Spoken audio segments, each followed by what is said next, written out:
Very good morning to one and all.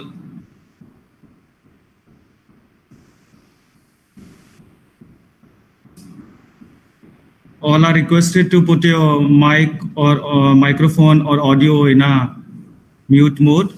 Soon we are going to start our second day of international webinar on physical education, sports and exercise sciences.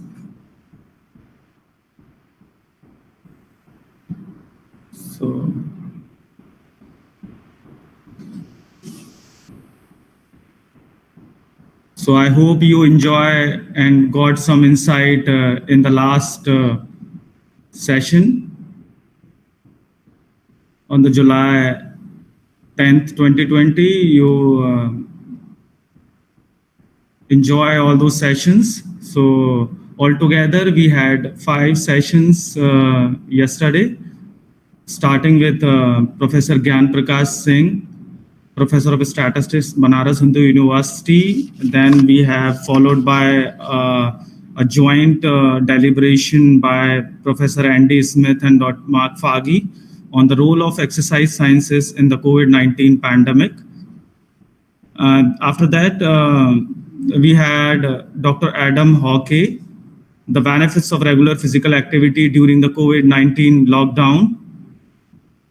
Then we had Dr. Anuradha Solanki from Sports Authority of India, New Delhi, handling anxiety and stress in sports during and after COVID-19. And the last session was of Professor Andy Len from United Kingdom. He delivered gave his insight on delivering sports psychology with athletes during COVID-19. So I hope you enjoy all those sessions yesterday.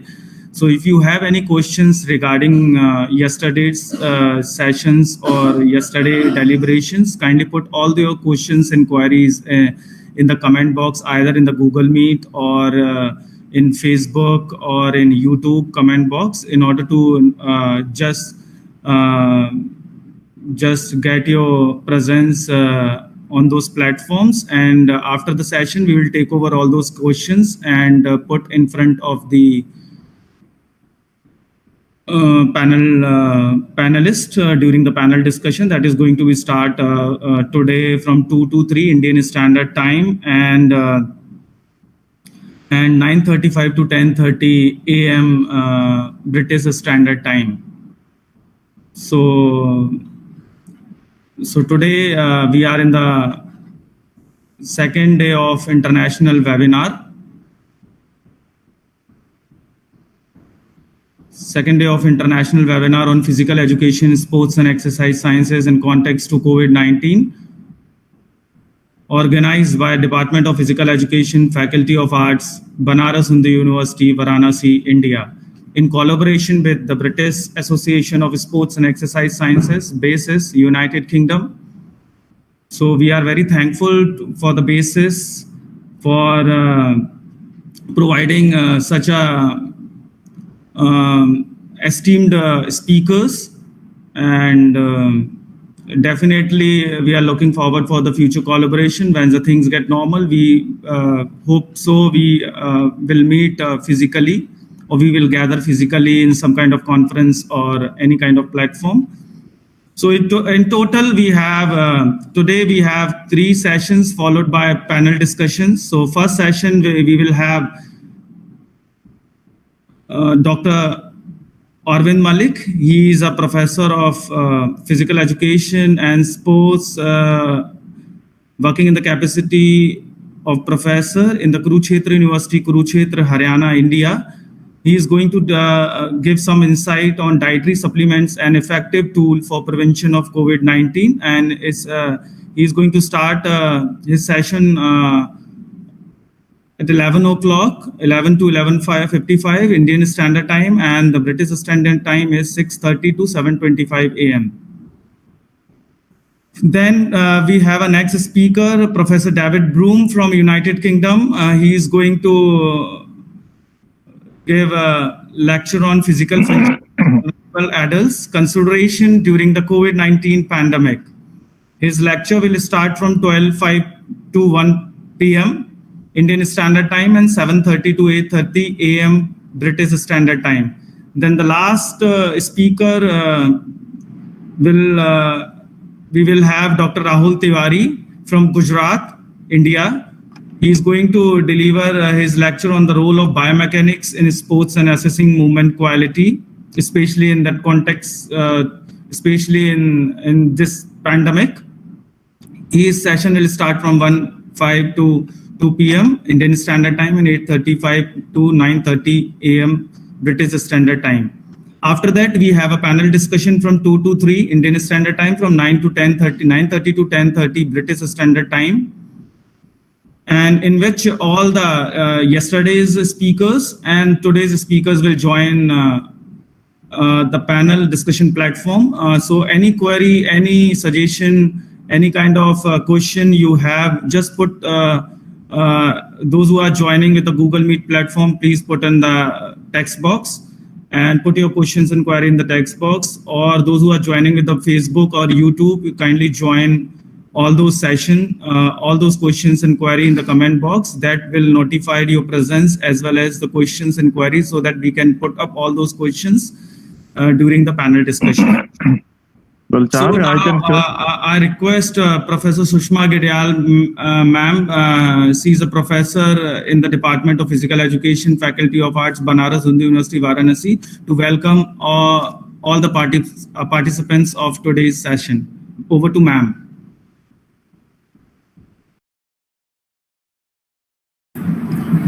Good morning and namaskar to everyone connected with us on this international webinar. First of all, on behalf of the Department of Physical Education and my personal behalf, I extend a very warm welcome, especially to the eminent speakers of today's session. The first one being Professor Arvind Malik and Dr. David Broom, and thirdly, Dr. Rahul Tiwari. So they will be the eminent speakers for today's session. I especially welcome them. Although I do welcome the other eminent speakers also. I can see, I think Dr. Andy Smith has already joined. So you all are most welcome to the second day session of the international webinar. And all the participants, national participants and international participants who have joined since yesterday and today also timely they have joined for the first session. So I welcome each one of you for this session, and I'm sure you are going to be with us throughout this morning and afternoon, because initially we'll have the sessions and then we'll have a rigorous panel discussion also with all the eminent speakers. So remain connected with us, and you'll be really enlightened with the eminent speakers' lectures and the extra inputs they are going to give you in the field of physical education and sports, especially in context with the present scenario which is going on related to the pandemic. So how to cope up with this particular situation? There are certain tips which you are going to get from these speakers. So I once again welcome each one of you. And now I request Dr. Professor Arvind Malik, a renowned figure in the field of physical education. He's a very experienced and eminent physical educationist, board member of LNIP Gwalior, and even academic board member of Department of Physical Education. He has been associated with us since long and a good friend of us, and always keen on working together with the Department of Physical Education. So over to Dr. Professor Malik for your lively presentation. Thank you so much. And I request Professor Malik to carry on, please. Good morning, one and all who have joined me on this live session. First of all, I must congratulate Department of Physical Education, Varanasi-India University, and British Association of Sports Exercise Sciences for jointly organizing this webinar. My special gratitude to Professor Abhimanyu and his whole team, and the Office Association for Sports and Exercise Sciences who has given me the opportunity to on this topic, dietary supplement and effective tool for prevention of COVID-19. First of all, my dear friend, first of all, if you look at the size of this small virus, it ranges from 0.06 micron to 0.14 micron. On an average, it is 0.125 diameter. Such a small virus has created such a thing in the whole world. Not even a single country has been left due to this virus. All the at present 213 countries have been infected by this virus. And the main problem with this virus is that the spreadability of this virus. At present, I have already told you, around the 213 world countries, at present, till date, 1,26,26,155 confirmed cases of this virus are at present. And earlier, what we were thinking, as far as the deaths are confirmed, these are the 5,62,769 deaths are confirmed till date. And if you look at the earlier, people were not worried about this one because the death rate is not that much, and it is less than 4%. But the spreadability of this is a main concern for all of us. If you look at the coronavirus, first in my presentation, I will briefly discuss how it is going to affect our human body, and later on I will be discussing what are the different enzymes which can be benefited with the dietary supplement, particularly the Ayurvedic supplements. Virus over here. Coronavirus, if you look over here, the coronavirus, it enters into your lungs. Our lungs are been lined with this epithelium cell. There are a lot of billions of epithelium cells are been lined in our lungs. And when this one is when it connects with when it spikes, connects with the receptors, it throws its RNA into the cells, and these cells, these genetic material, tell the cell to behave in a different way. And what they used to do, they used to multiply themselves in the cell, and they give them a new instruction to the cell to behave in a different manner. And the problem is that how rapidly they used to multiply with each other, and slowly they start spreading in the whole epithelium cell of the lungs.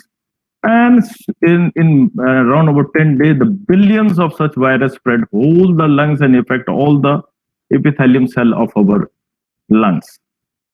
If you look at our immune system need to be direction. It need to be regulated. Unless it is not been properly regulated, it causes danger to its own. If you look at our immune system used to communicate with each other with a special protein, with a special informative protein, which is known as the cytokines. I'll be talking about the cytokines later on. What are the different dietary supplements which are going to affect the concentration of these cytokines and how it has been benefited to improve the immunity. And if you look at all these things, and all our immune cells used to rush towards lungs, remaining all other different body parts unprotected. And if you look at all this, they're the main two type of immune cell which is going to affect in this one. Again, is the killer T cell. The neutrophil is the sort of cell which is going to sort of killing stuff, and this stuff is going to order the cell to control to do a controlled suicide.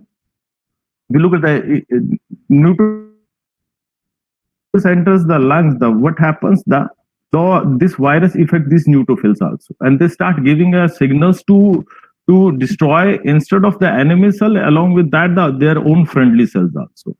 The same is the problem with the T cell also. These viruses also affect the T cells also, and they start giving the message to our body's epithelium cell to destroy themselves also, the good cells also, and that causes a sort of permanent damage to the membrane of our lungs.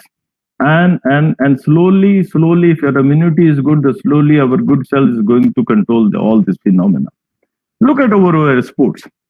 Sports is such an industry which was never been, which is thought that sports is out of any sort of crisis. I am talking about the industry of round about 160 billion industries.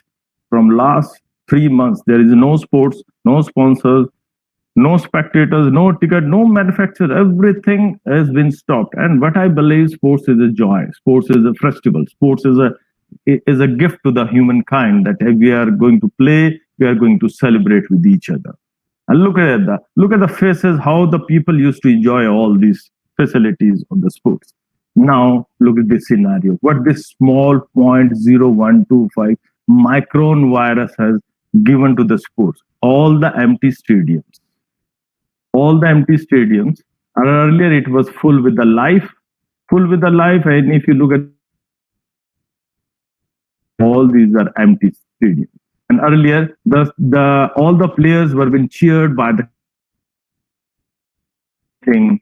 And nowadays, if you look at the scenario, the vacant stands tell the stories of the effect of this virus.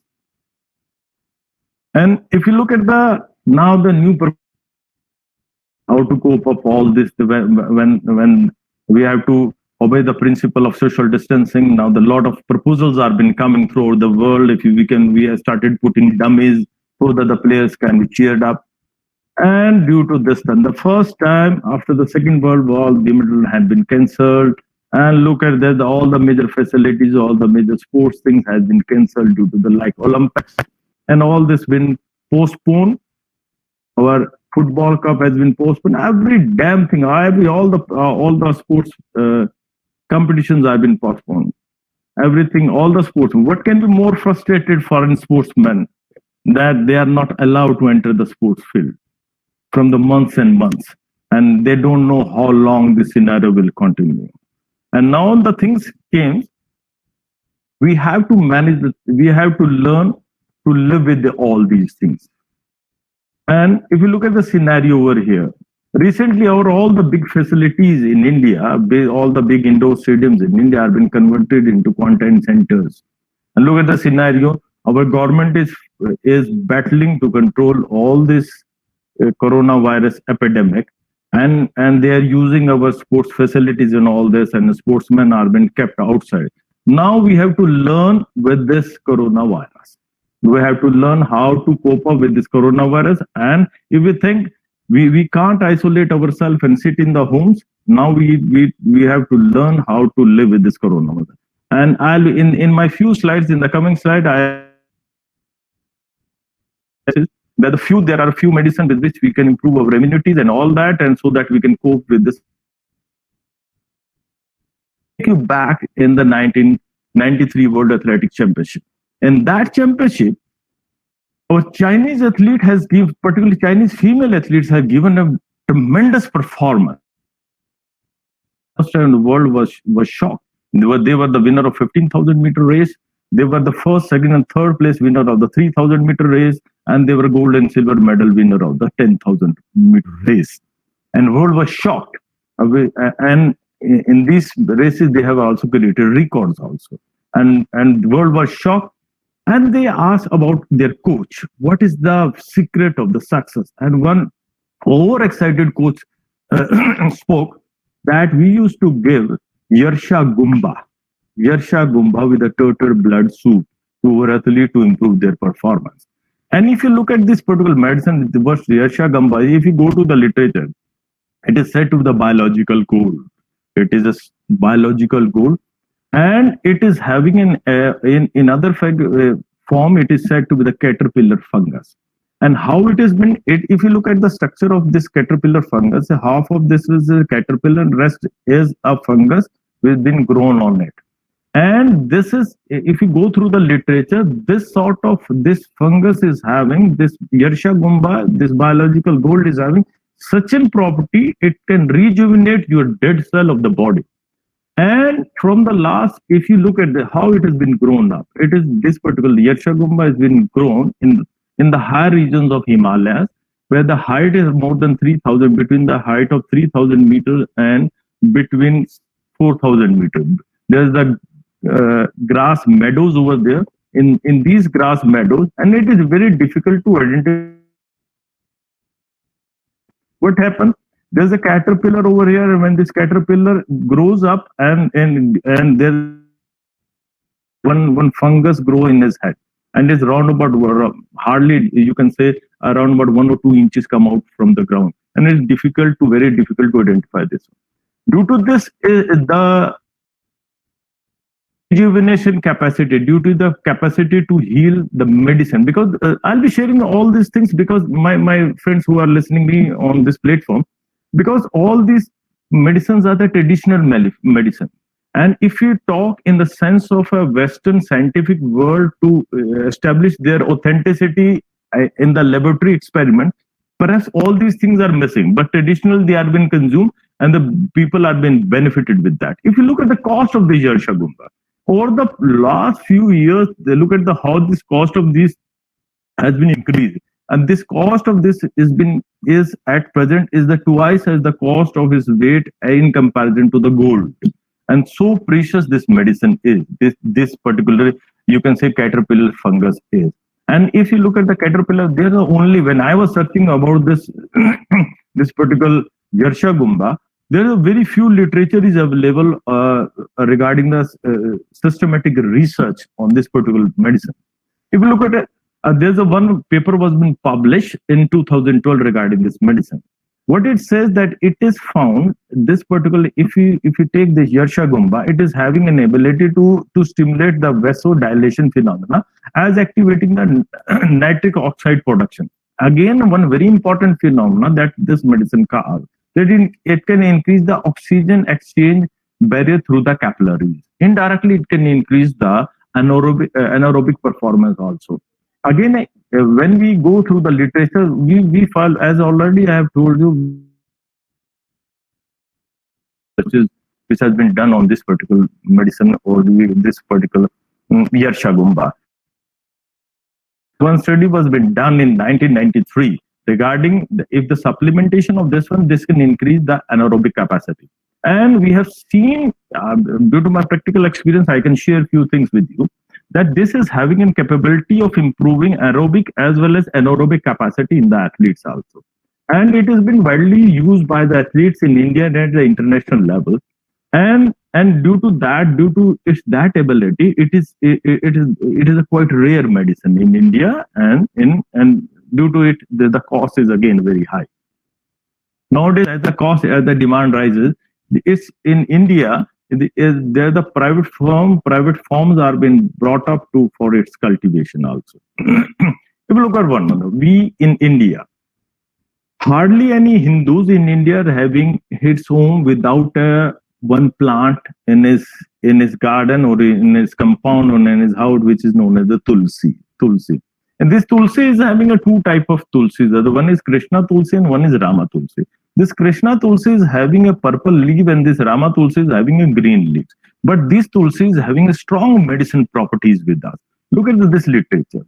Look here. Again, I have already told you, because in India, there are a lot of scientific evidence, scientific researches are not been done But what the literature says, this one very informative paper was been published, and the author of this paper is from Australia. What he has scanned, after scanning 1,553 studies, out of this she has collected around about 31 articles. On the basis of that, what she did, that immunomodulation, the effect of this particular tulsi on the immunomodulation, if you look over here, it can increase the physical performance, decrease fatigue, retain in kinase level, and as far as the lactic acid concentration also.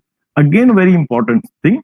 As far as I've already told you, because all the immune cell used to when they used to communicate, they used to release one protein which is known as the cytokinase, and this particular this tulsi can increase the level of cytokinase. That means indirectly it can improve the immunity also. As far as, again, one more thing is there. If you look over here, it can give the improvement in the vital capacity in the human being. Along with that, if you talk about the its effect on the viral infection, the only two studies were been quoted over here. And what they say that it is going to it is having a very good effect as far as the viral infections are concerned. That is the reason in India, in Indian kitchen, in Indian Hindus, we used to worship this particular tulsi like anything. If you look over here, tulsi is having, along with this toxic it is having an ability to remove toxic compound from our body, and by how it improved, because it effectively transport and eliminate this compound. Along with that, the tulsi is having one wonderful phenomena that is used to activate one of the detoxification enzyme from our liver, which is known as the cytochrome P450 enzymes, and this is going to help in detoxification of our body. So again, tulsi, if you use, a lot of researches has been done, but further more researches are being needed to establish its role as far as a immunity boosters is concerned. If you look over here, I already told you tulsi is having a benefit. A lactic acid toleration power can be improved with the help of this tulsi. If you look, the one more medicine is there, one more herb is there, which is widely used in our Indian kitchen. That is known as the turmeric. Turmeric is having one particular substance which is known as the curcumin in itself. This curcumin is having a poor bioavailability. If you take the curcumin is having a poor absorption, and rapid metabolism and rapid elimination from our body. It is very rapidly eliminated. If you are taking this curcumin, haldi, which is containing curcumin, it is very rapidly eliminated from our body, and the chances of absorption are very low. But again, I have already told you, lack of researches. The one research, very wonderful research I quote over here, this research has been done in Switzerland. Look over here. The substances are these natural medicines are from India, and the people from the Western world are doing research on it, and so that there can be benefit. There's a wonderful research. What it said that to improve is bioavailability. If you mix this with the black pepper, it is having a pepperin compound in it. When this pepperin compound combines with curcumin, the bioavailability of this curcumin is increased by 2000%. So in future, when we are taking this curcumin, haldi, then we should mix a black pepper in it so that its bioavailability can be increased. Now the question arises how this curcumin can be affected in our body. There was one study published in the Journal of Dietary Supplements in 2016. What it quote that all this ability of curcumin to give this effect is due to its property of antioxidant and anti-inflammatory effect on the body. And there are two antioxidant enzymes which are being increased due to the consumption of this haldi, or you can the curcumin. There's if you look at the SOD and the GSM and the catalase, these are the serum antioxidant. If you consume this curcumin, they are being increased in our body. And along with that, what the study says that all sort of oxidative stress, like the stress are due to the free radicals, they are being neutralized, and the free radical which are being produced by the nitrogen species as well as the oxygen, reactive oxygen, they are being neutralized with the effect of this curcumin. So it's again a very wonderful medicine, to improve your immunity because it is having an antioxidant and anti-inflammatory property. Again, there's one more recently, one of the Indian Institute of High Altitude Research Center, which has been established at Leh. They have found one medicine known as the solo in the local language, in the scientific language. Well, this road if you go from Leh, there's a one second highest motorable road, which is known as the 776 feet, and there's the world highest high altitude station is been established in India. And organizations are doing research over here.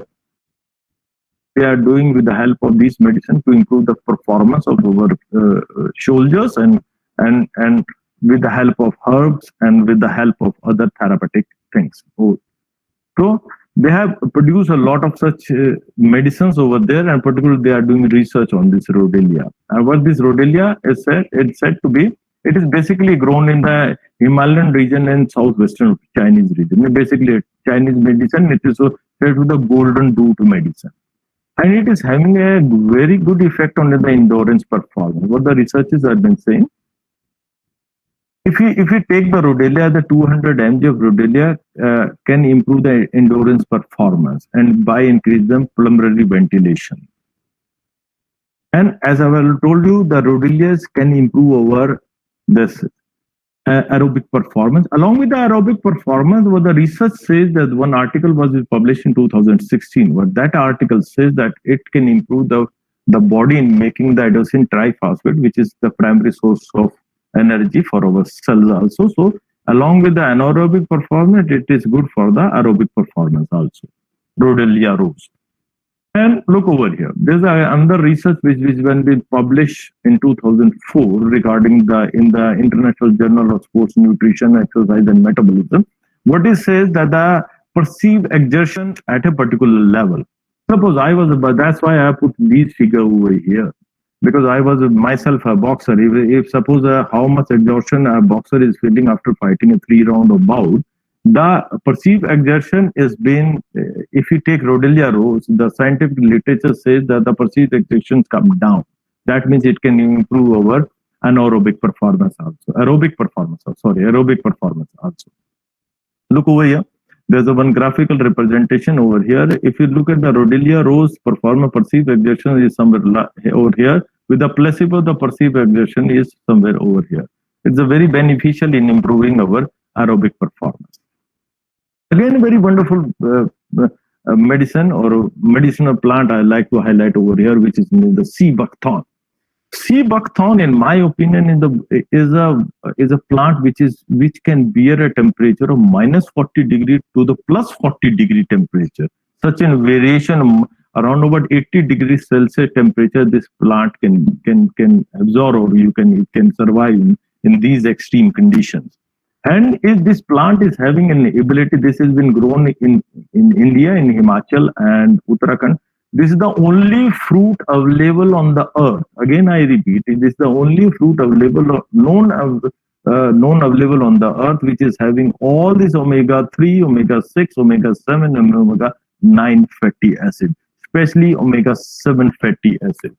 As far as the rhodelia rose is concerned, it is a very good source of all the essential and non-essential amino acids are present in it. I'm shocked to know this one. There are hardly any vegetarian, because egg is said to be having the source of all the essential and non-essential amino acids. If you look at the soybean, that soybean contains around about 19 amino acids. But as far as this particular sea buckthorn is concerned, it contains all the essential and non-essential amino acids. If we talk about it in comparison in the way that vitamin C concentration in it, it is having around about 80% more vitamin C than that of the avla, which is said to be having as far as the vegetarian diet is concerned, having a lot of vitamin C in it. sea buckthorn is having 80 times more vitamin C in it. As we know, the vitamin C is an antioxidant. And again, our Defense Institute of High Altitude Research, this center has got a patent of this one. Has prepared a multivitamin beverage from extract of this sea buckthorn. And they have prepared if you look at the benefit of this sea buckthorn, it can improve the endurance performance in athlete.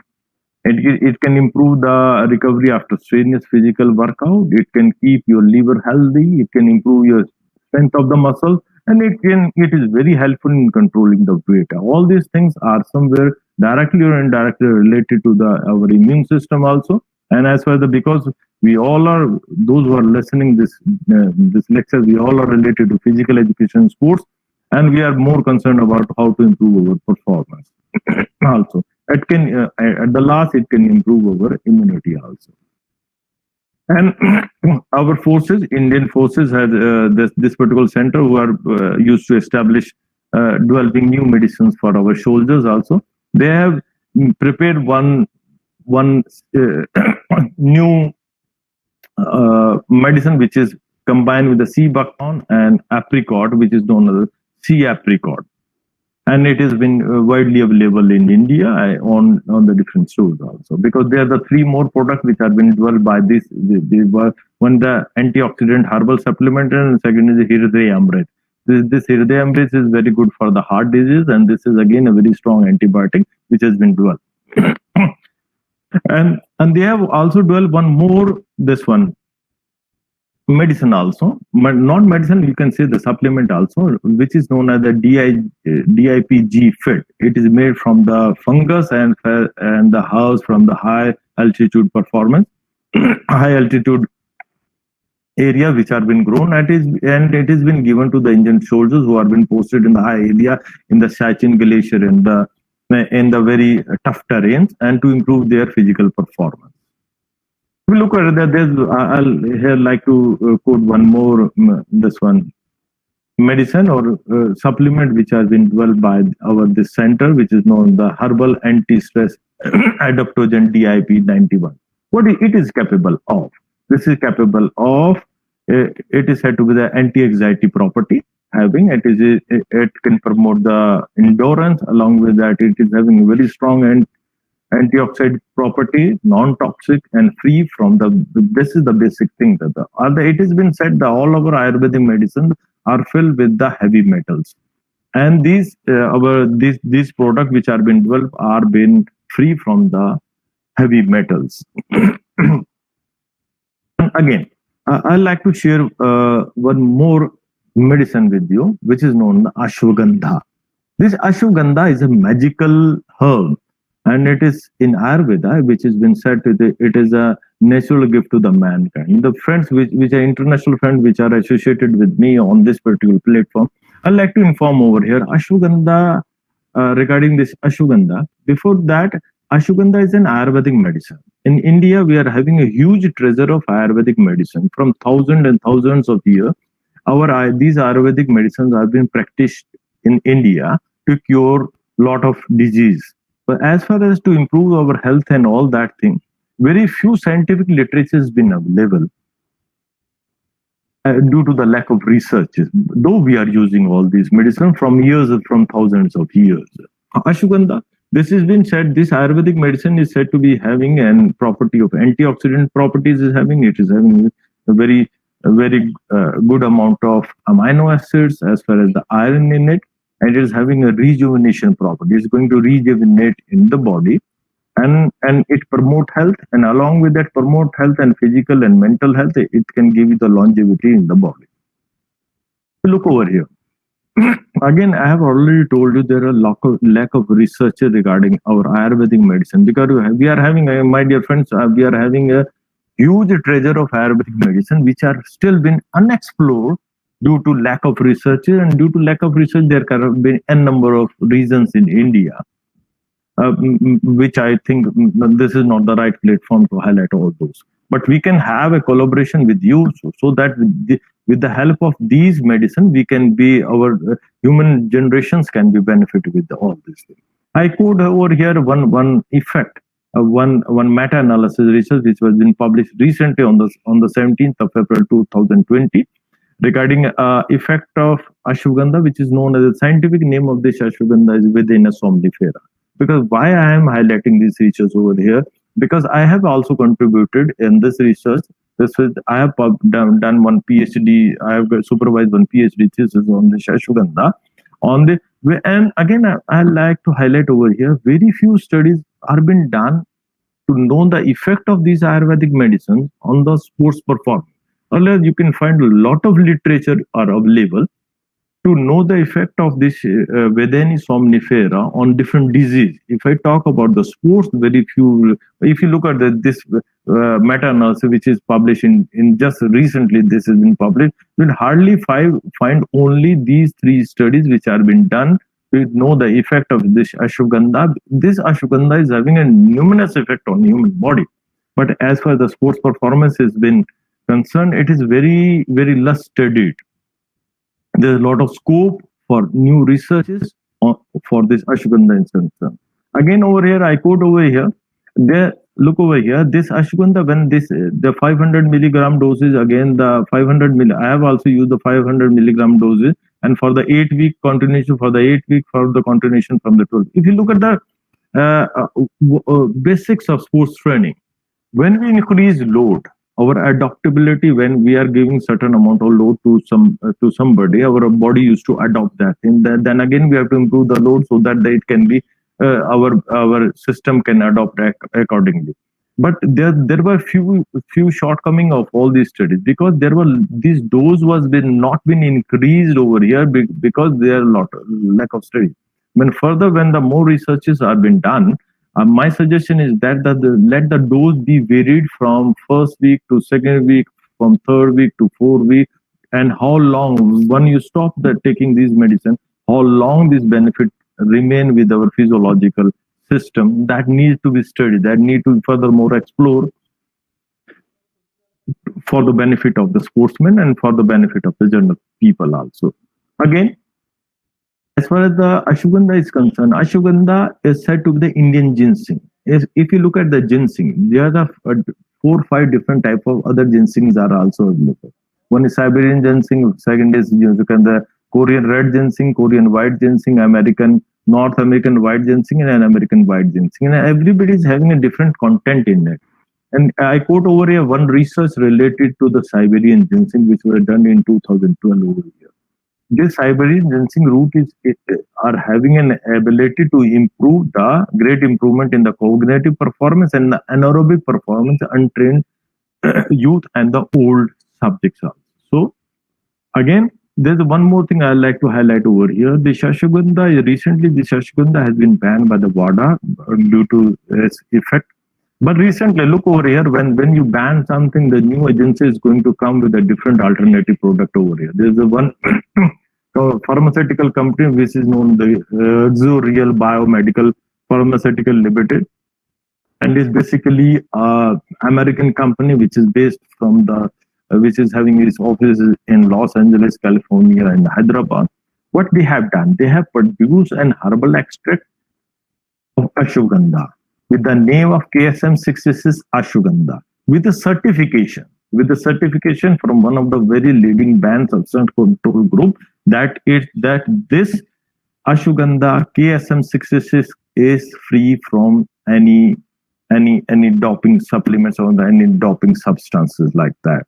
Again, the thing is that when these substances need to be researched in different ways so that it can be benefited.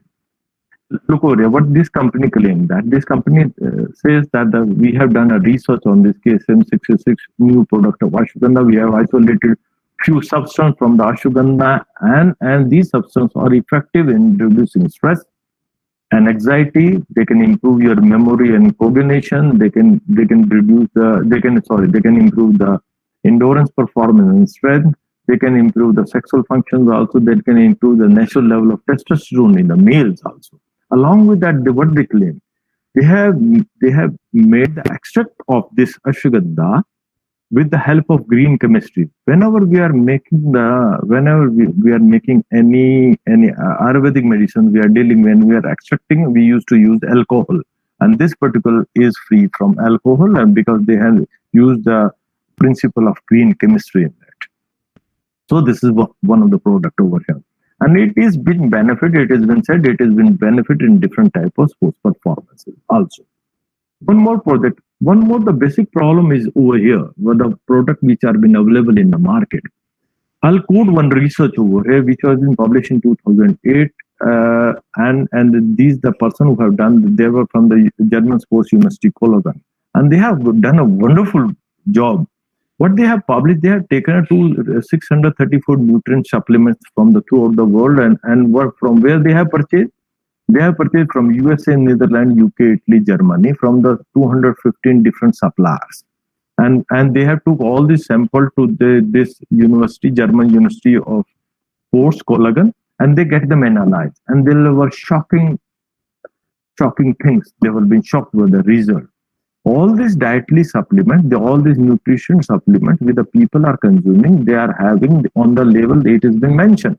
Suppose it has been mentioned it is having an amino acid, but the company, what they have done, more than 15% of these these non-hormonal nutritional supplements have been contaminated with the hormones, with the androgenic anabolic hormone steroids. And the concentration of these was varying from 0.1 microgram to look at this one concentration, 190 microgram per gram. And this is the scenario over here. And that's why we call them the pro hormone. So whenever we are taking any nutrition supplement, we need to take some extra care also. And look at the Indian scenario also. In 2015, one study was being conducted with the help of Associated Chambers of Commerce and Industries of India and with the help of RANCO. What they found that the 60 to 70% dietary supplement being sold in India are fake, counterfeited, unregistered, and unapproved, which is a very shocking. These are the data are very shocking and very disturbing, because according to it, out of 7 out of all 10 which have been sold in dietary supplement which have been sold in India are fake. We need to be more conscious being a sports person. Now look over here. In India, in August 2019, just last year, Indian regulatory authorities, Food Safety and Standard Authority of India, which is said to the FSSAI, they have announced that all the dietary supplements for the sports will be categorized as the food for special dietary uses, because already the foreign countries were been using all the developed countries are been using these norms. Whenever we are looking at this site of logo is there, this is FSDU for sports person. That means this is certification that is been safe for the sports person because it don't contain any steroidal component in it. And in the routine, we can have this type of logo, not FSSAI. This doesn't indicate that it won't have any steroidal component in it. But for the sports person, this type of logo is very important. Well, going through the Amazon, I was looking one product which is known the glutamine. This glutamine is been sold at Amazon. But unfortunately, when I go through it, it was having this sort of logo, FSSAI licensing number, this and this. It was missing this logo. That means somewhere it indicates, according to Indian norm, it may not be safe for the sports person. It may contain certain non-hormonal steroidal components in it. Again, let's come to one more herb, which is known as cinnamon. It contains a very substance which is known as cinnamaldehyde. This cinnamaldehyde is very important. What the researchers say that it activates the thermogenesis and metabolic compound. When the cinnamon has been analyzed, according to few researchers, it is having a strong antioxidant property. When the food from the whole world were been compared, it was been ranked as the 7th best food, and it contained, because the cinnamaldehyde, it contains 41 different compounds in it. Again, the thing is that One research paper which has been published in 2017, December 2017, what it says that it activates the thermogenesis. That means because it burns the phenomena your body creates and burns calories in this process. It activates, it promotes. How this has been effective in human body? One research was been done. One research was been done in India because it is very helpful in managing the metabolic syndrome. If you look at what is metabolic syndrome, it is when you are metabolic syndrome is the one you are normal and one is diabetic. This is a in between state. This is an in between state. And one research was be done in Indian Institute of Medical Sciences with the help of Fortis Hospital, and this was been published in June 2017 in a journal which is known as the Lipid in Health and Disease, an international journal. What it indicates? Metabolic syndrome is this is a symptom which in which the blood pressure has been increased, the high blood sugar has been noted, and that there's a fat deposit around the breast. There is the abnormal cholesterol or triglyceride level has been noted. What they studied, but they have identified 130 patients which are having this type of syndrome, and they have given a 2 gram per day according to their weight. For the 16 week, this study was a double-blind study, and what the outcome of this study was very very good, or you can say very revolutionary. I should say, because they each one of all of them benefit was significantly benefited from this metabolic syndrome. And what they recommend that after that study, what they recommend that this cinnamon can be taken. For if you are a 75 kg person, you can take a 2.5 gram per kg of your weight. Or you can say that if you can take this much amount of cinnamon, this is one full spoon tea, and if you can reduce this one is half, less than half. This one you can take this much amount of cinnamon, and when it should be taken between the meals, because it is said it is going to suppress your hunger hormone.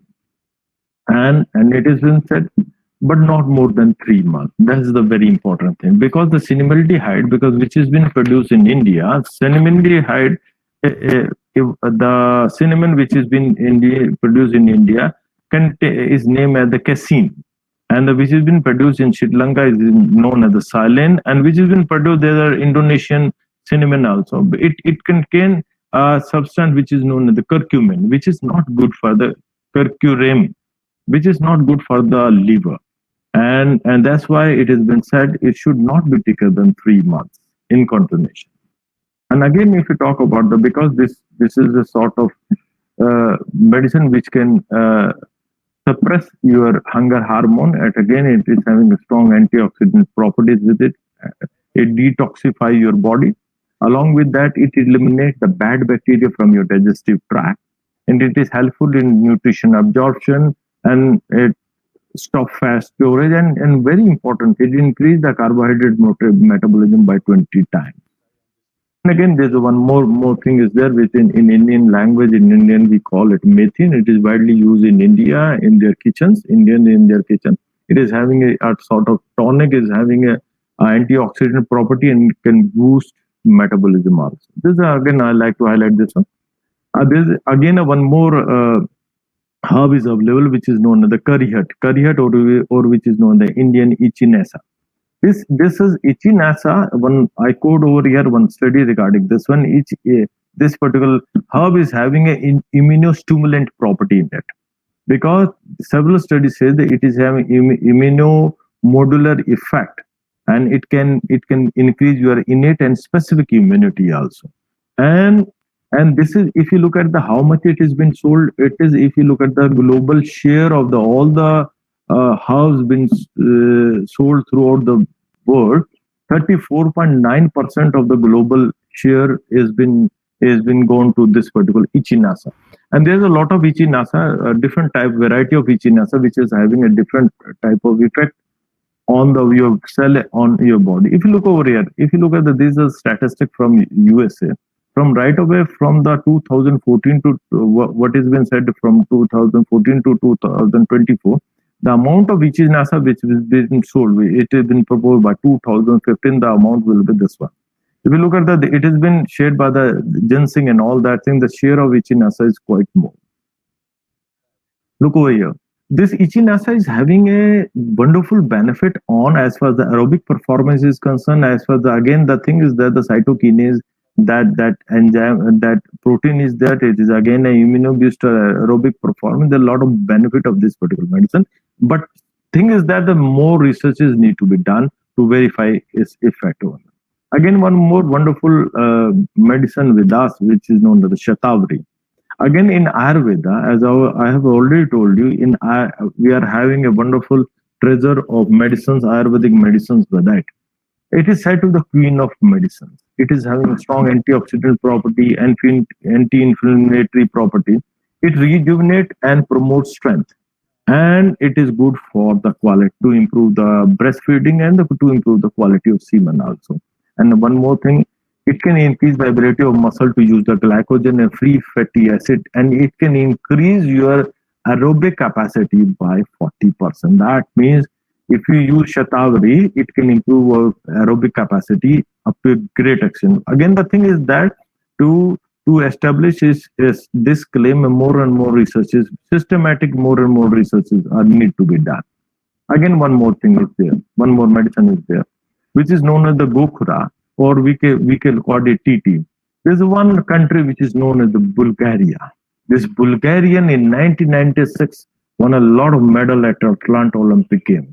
What they have told that success of our athlete is this TT. If you look at the medal tally before in 1992 Olympic or 1998 Olympic, this Bulgarian was always there in a very good position as far as medal tally was been concerned. But this TT is concerned, this particular, I quote here one study over here which was been published in the World Journal of Pharmaceutical Research in 2016. What it says that this TT is having a property that it can improve the male testosterone naturally. Along with that, a well-trained athlete and weightlifter who use the TT supplement can enhance the LH hormone and the muscle growth. Along with that, by increasing this TT, inflammation, oxidative damage in muscle and TT can improve the potential. It can fight the cancer also. Because again, I'm looking at the time. I think I'll be finishing it well in time. And there's one called Ginkgo biloba. Ginkgo biloba is basically, you can say, it is an homeopathic medicine. It is a health tonic excessively used in homeopathy. And it promotes the blood circulation in the body, particularly the cerebral blood circulation in the body. It is an anti-aging, antioxidant, and improve cognitive ability. I quote here one research regarding Ginkgo biloba that has been published in 2009. What it says that if you give the 7 week of this one with a combination of RR stands for the Rhodiola rose, which I've already told you. It can improve the endurance performance and the exertion time in the young athletes. So all these medicine can be used, all these herbal supplement can be used to improve our aerobic capacity also. And again that there are only, I have already told you, there are only very few researches which has been done on these products. Again, one is known as the one in India. This is known as the red chili. And this red chili, again, when I was going through the literature, I was been shocked because all these medicines are widely used in India. And this is having a wonderful property as far as the strength training is concerned. One article was been published in the Journal of Strength Conditioning and Research in 2018. What it says, the supplementation can enhance the resistance training performance and lactic acid tolerance in the trained group. And again, I quote here one more research regarding this one. That was been published in the Medical Science Journal of Exercise. But it says that this red chilies is having such a property in it. It can increase the systematic nervous stimulant and it can the lipid oxidation. And at the last, I can come to there are a number of Ayurvedic medicines. There are a number of herbal medicine, herbal products which are been available in India.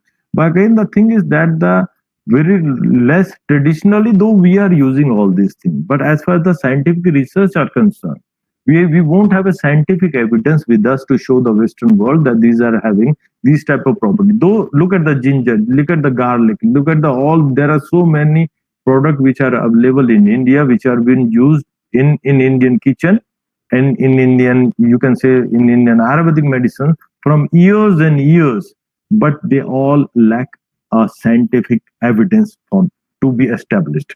But the thing is that that's why all the gentlemen who have been associated with me on this platform is my humble request to all of you, please join together to do further more researches so that optimum use of this herbal medicine and all this can be used over here. This is a last herbal which is known as the ginger. Again, one study was been published in the Journal of Strength and Conditioning Research in 2012, in 2015. What it says that till date there are very few studies which can say that this ginger is having a fatigue resistance and analgesic properties in it. And again, the very few studies are there who say that it can affect on the body composition, metabolic rate, oxygen consumption, and muscle strength in athletes also. And so, thank you very much for patient sharing. I think that I am well in time.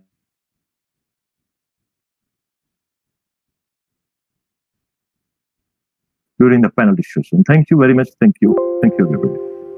Thank you so much, sir, for providing the valuable information to all the participants globally and emphasizing on the organic food, which is most prevalent in India, and also providing the scope for future researchers to do some kind of researches and to have some kind of insight for doing researches in the field of physical education sports, by including all those medicine that you have discussed in your research and in your presentation. Thank you, sir, once again for providing such a valuable information and making making the flag of India high for contributing such of organic food of Indian origin throughout the globally. So thank you so much, sir. Once again, I request please be there in the panel discussion 10 minutes before. So our panel discussion is going to start from 2 o'clock. So I request you to be there in 1:45 or 1:50 in the panel discussion in the webinar room. Thank Definitely, you so much. Definitely, I'll be there. Definitely, I'll be there. Namaste, sir. Thank you. Dear. Now, moving further, we have a next presentation on physical function in vulnerable adults, consideration during the COVID-19 pandemic, going to present by Professor David Broom from United Kingdom. So before requesting Professor David Broom, I would like to give a brief introduction about the David Broom. So Dr. David Broom is going to, for coming minutes, he is going to deliver a lecture on physical function in vulnerable adults, consideration during the COVID-19 pandemic. Dr. David is a professor of physical activity, exercise and health, Coventry University, United Kingdom. Professor David has a broad interest in the benefits of physical activity on health, having worked in health promotion before becoming an academic. His research has examined the benefits of physical activity on numerous health and fitness outcomes, as well as the negative consequences of physical inactivity and increased sedentary behavior. He is undertaking work to explore optimal exercise interventions to improve functional capacity in older adults. David is a chair of British Association of Sports and Exercise Science Division of Physical Activity for Health, and was a member of the Chief Medical Officer's Expert Working Group who updated the physical activity guidelines published in 2009.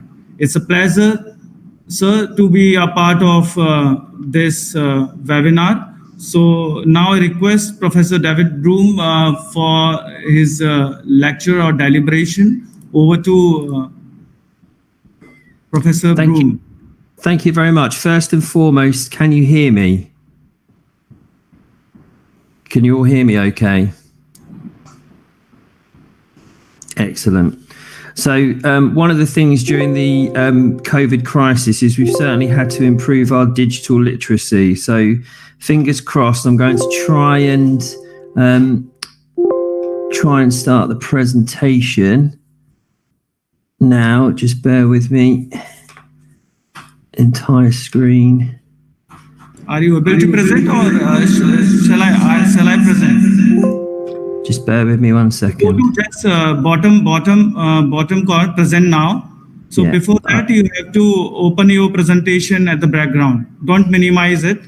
You just open your presentation behind the that web Yeah. page, and So then present now. You just click on a window. Yeah, just bear with me. So the slide is open in PowerPoint. Yes. I'm clicking on the present now, and there's an option that says entire screen, a window, or a Chrome tab. Yes. So if I click on entire screen, minimize your PowerPoint. You just open it and then just go to the web page. Don't minimize it, otherwise it will not show in the pop-up. Okay. Yeah, I'm just bear with me.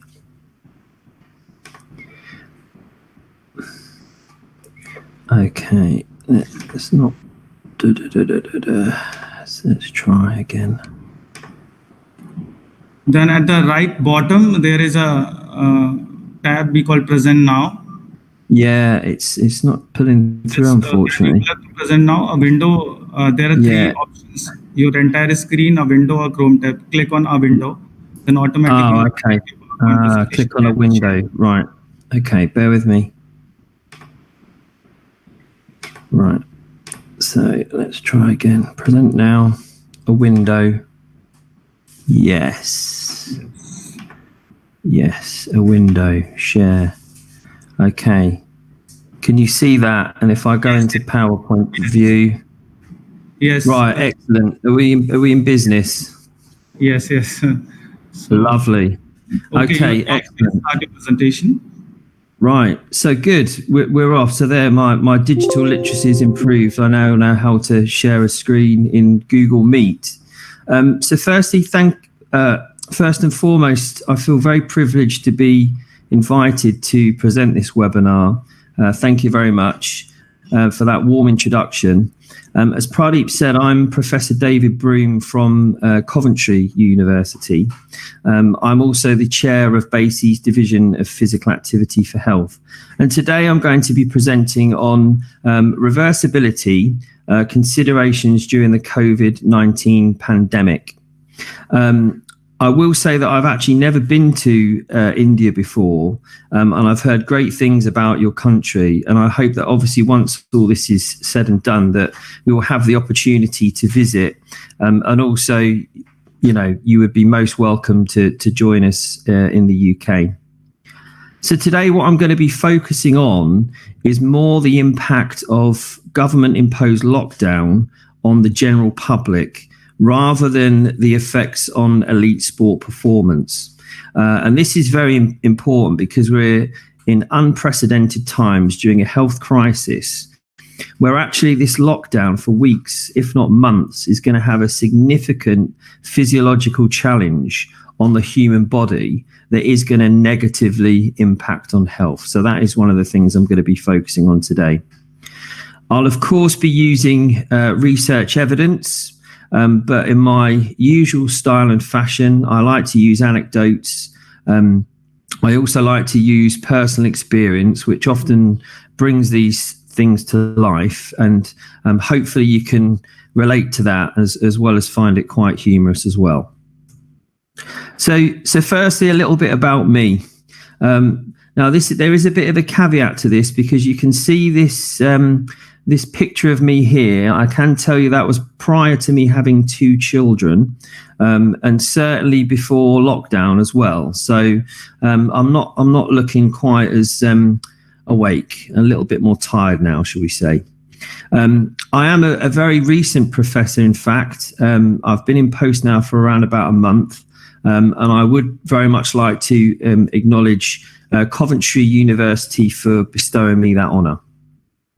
I'm also the the chair of BASES Division of Physical Activity for Health. And I'm also a fellow of BASES for services to the sport and exercise science community.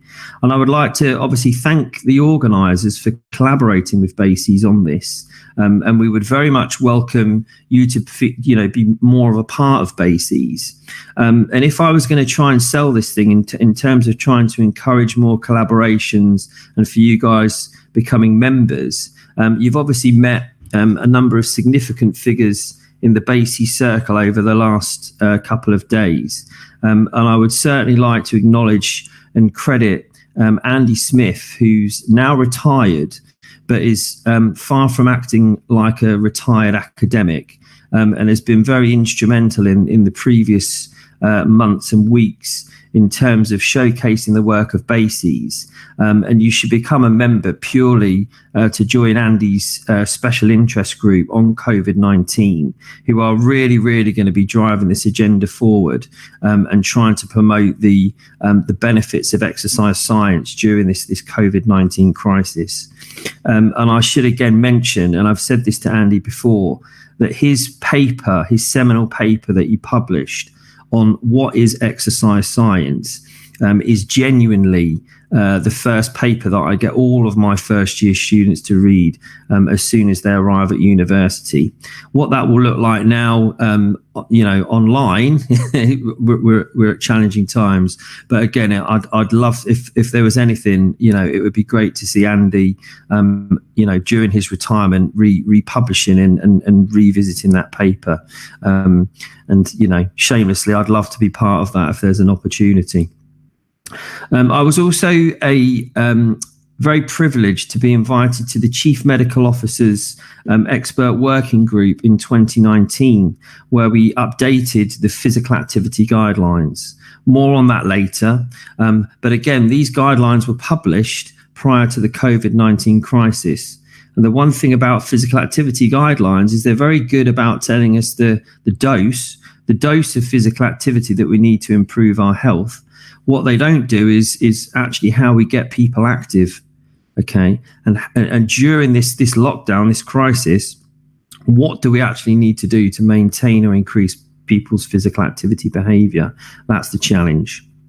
My grant income comes in terms of everything at around about $1 million, and I should declare that I have consultancy roles with Clearcast, Well Professor.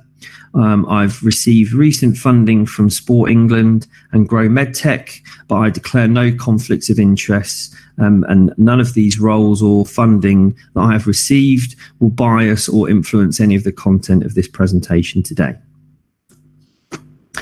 So in terms of the webinar structure then, firstly, I'm going to provide a little bit of context and background. I'm then going to highlight the declines that are associated with excessive sedentary behaviour and get us to consider and define what that is. I'll highlight the importance of maintaining fitness for optimal physical function, particularly in vulnerable adults such as older adults. Thereafter, I'll define the principle of reversibility. And I think for me, the most important section of this webinar is section 5, where I'm going to provide some simple messages, some activities and interventions that you can use to prevent or overcome reversibility during this crisis. This is called the key take home, and the pun is definitely intended. All right, considering that we are all likely to be watching this presentation from our homes. Certainly we are in the UK due to the lockdown still. So let's kick things off with the context. And I'm sure I'm preaching to the converted here. And Adam Hawkey highlighted this yesterday in his presentation in terms of the benefits of physical activity. And he said that if exercise was a medicine, it should be the most widely prescribed medicine that any GP or healthcare professional or lay person promotes, for that matter. And I'm very much on board with that because of some of the things here. Improved body composition, improved blood lipid profile in terms of an increase in HDL, reduction in LDL cholesterol and total cholesterol, improved immune system function, Improved blood pressure, that's reductions in both systolic blood pressure and diastolic blood pressure, which is seen in greater reductions in those who have hypertension. Improve what I call metabolic fitness, which is improvements in blood glucose and insulin sensitivity. And the three at the bottom here are the ones that I'm going to predominantly be focusing on my talk today. That's improved physical function and mobility, greater oxidative capacity, as well as increased muscle mass and strength. So lockdown, okay, so we had COVID-19 and the government imposed a lockdown where certainly in the UK, we were only allowed to leave the home for 1 hour per day with our immediate family, and we had to stay within a limited distance. Now, during this time, there's been an abundance, a real surge in physical activity and dietary surveys online. Predominantly because as researchers, we've had to stop face-to-face research. So quite a lot of academics have been sending out surveys, and I'm aware of that in my BASES role because I've been asked to share a number of those surveys through my own network as well as the BASES network. And while some data is emerging at that time, my hypothesis for your typical person, quite frankly, debatable whether we even needed a survey, a decrease in overall daily physical activity, an increase in sitting time, and an increase in energy intake, predominantly through an increase in snacking behavior as well as alcohol intake. My fridge, I'm presenting to you in my kitchen, is right there. So, of course, easy access to foods, you're likely to increase your snacking behavior. And as a bit of a humorous example for you as well, from personal experience, there's a highly strong correlation between my hair growth and my waistline growth. In fact, I've even had to resort to borrowing my other half's headband just to keep my hair under control now. But as we know, with all correlational studies, unfortunately, we can't establish cause and effect. But I can tell you this thing is happening, despite me being an expert in the area. But I'll tease some of that out as we progress throughout this presentation. So let's look at some physical activity statistics and trends. And this is data from Sport England. And they actually claimed that activity levels were on the rise and inactivity was falling before the coronavirus outbreak, with 63.3% of the nation's population being active, up 404,600 on the previous 12 months. Again, whilst we have to interpret that data with caution, we use questionnaires in decent sized samples that are generally representative of the national population. But of course, there are issues with questionnaires. So we do have to interpret that data with caution. During the COVID crisis, they actually undertake some surveys and actually found that almost 2/3 of adults consider exercise to be more important than ever during the current coronavirus crisis, which is a good thing. And 65% also believe it's helping them with their mental health during the outbreak. So that's the questionnaire data.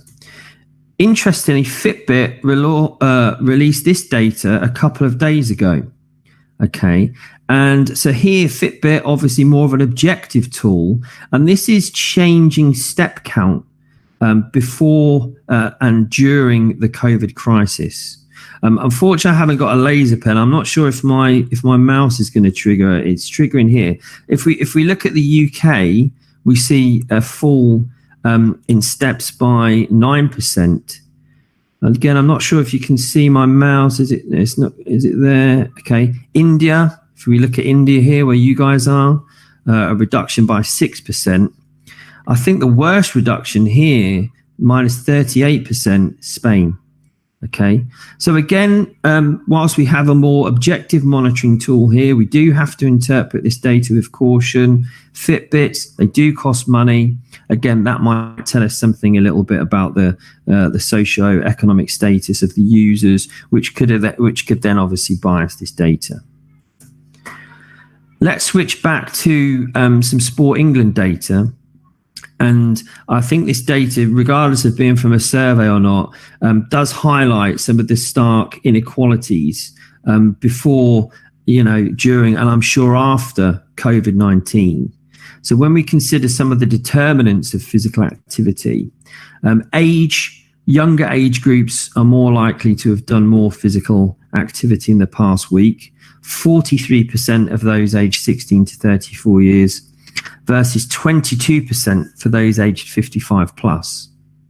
In terms of social background, people in higher socioeconomic groups, ABC1, are more likely to have done more activity in the past week than those in lower socioeconomic groups at 34% versus 27% for groups C, 2, D and E. And in terms of urban versus rural areas, people in urban areas are more likely to have done less activity in the past week than people in rural areas. 43% of those living in urban areas versus 53% of those living in rural areas. Sport England also have launched this figure, and they asked the question: in the past week, do you think you have done more, less, or the same amount of physical activity and exercise compared to a typical week before the COVID-19 crisis? And if you just look at the figure there, so in terms of the orange response is less, blue is more, purple being no change.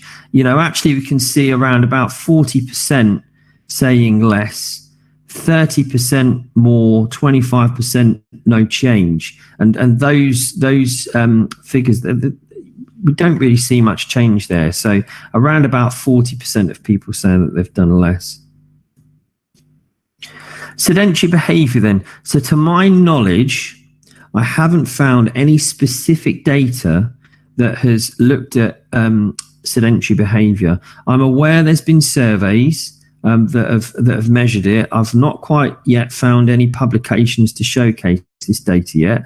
I'm an academic that is always happy to be proved wrong, and if you find some data that has looked at any changes in sedentary behaviour, I'd be really, really pleased if you could send that to me. My email address will be on the last slide.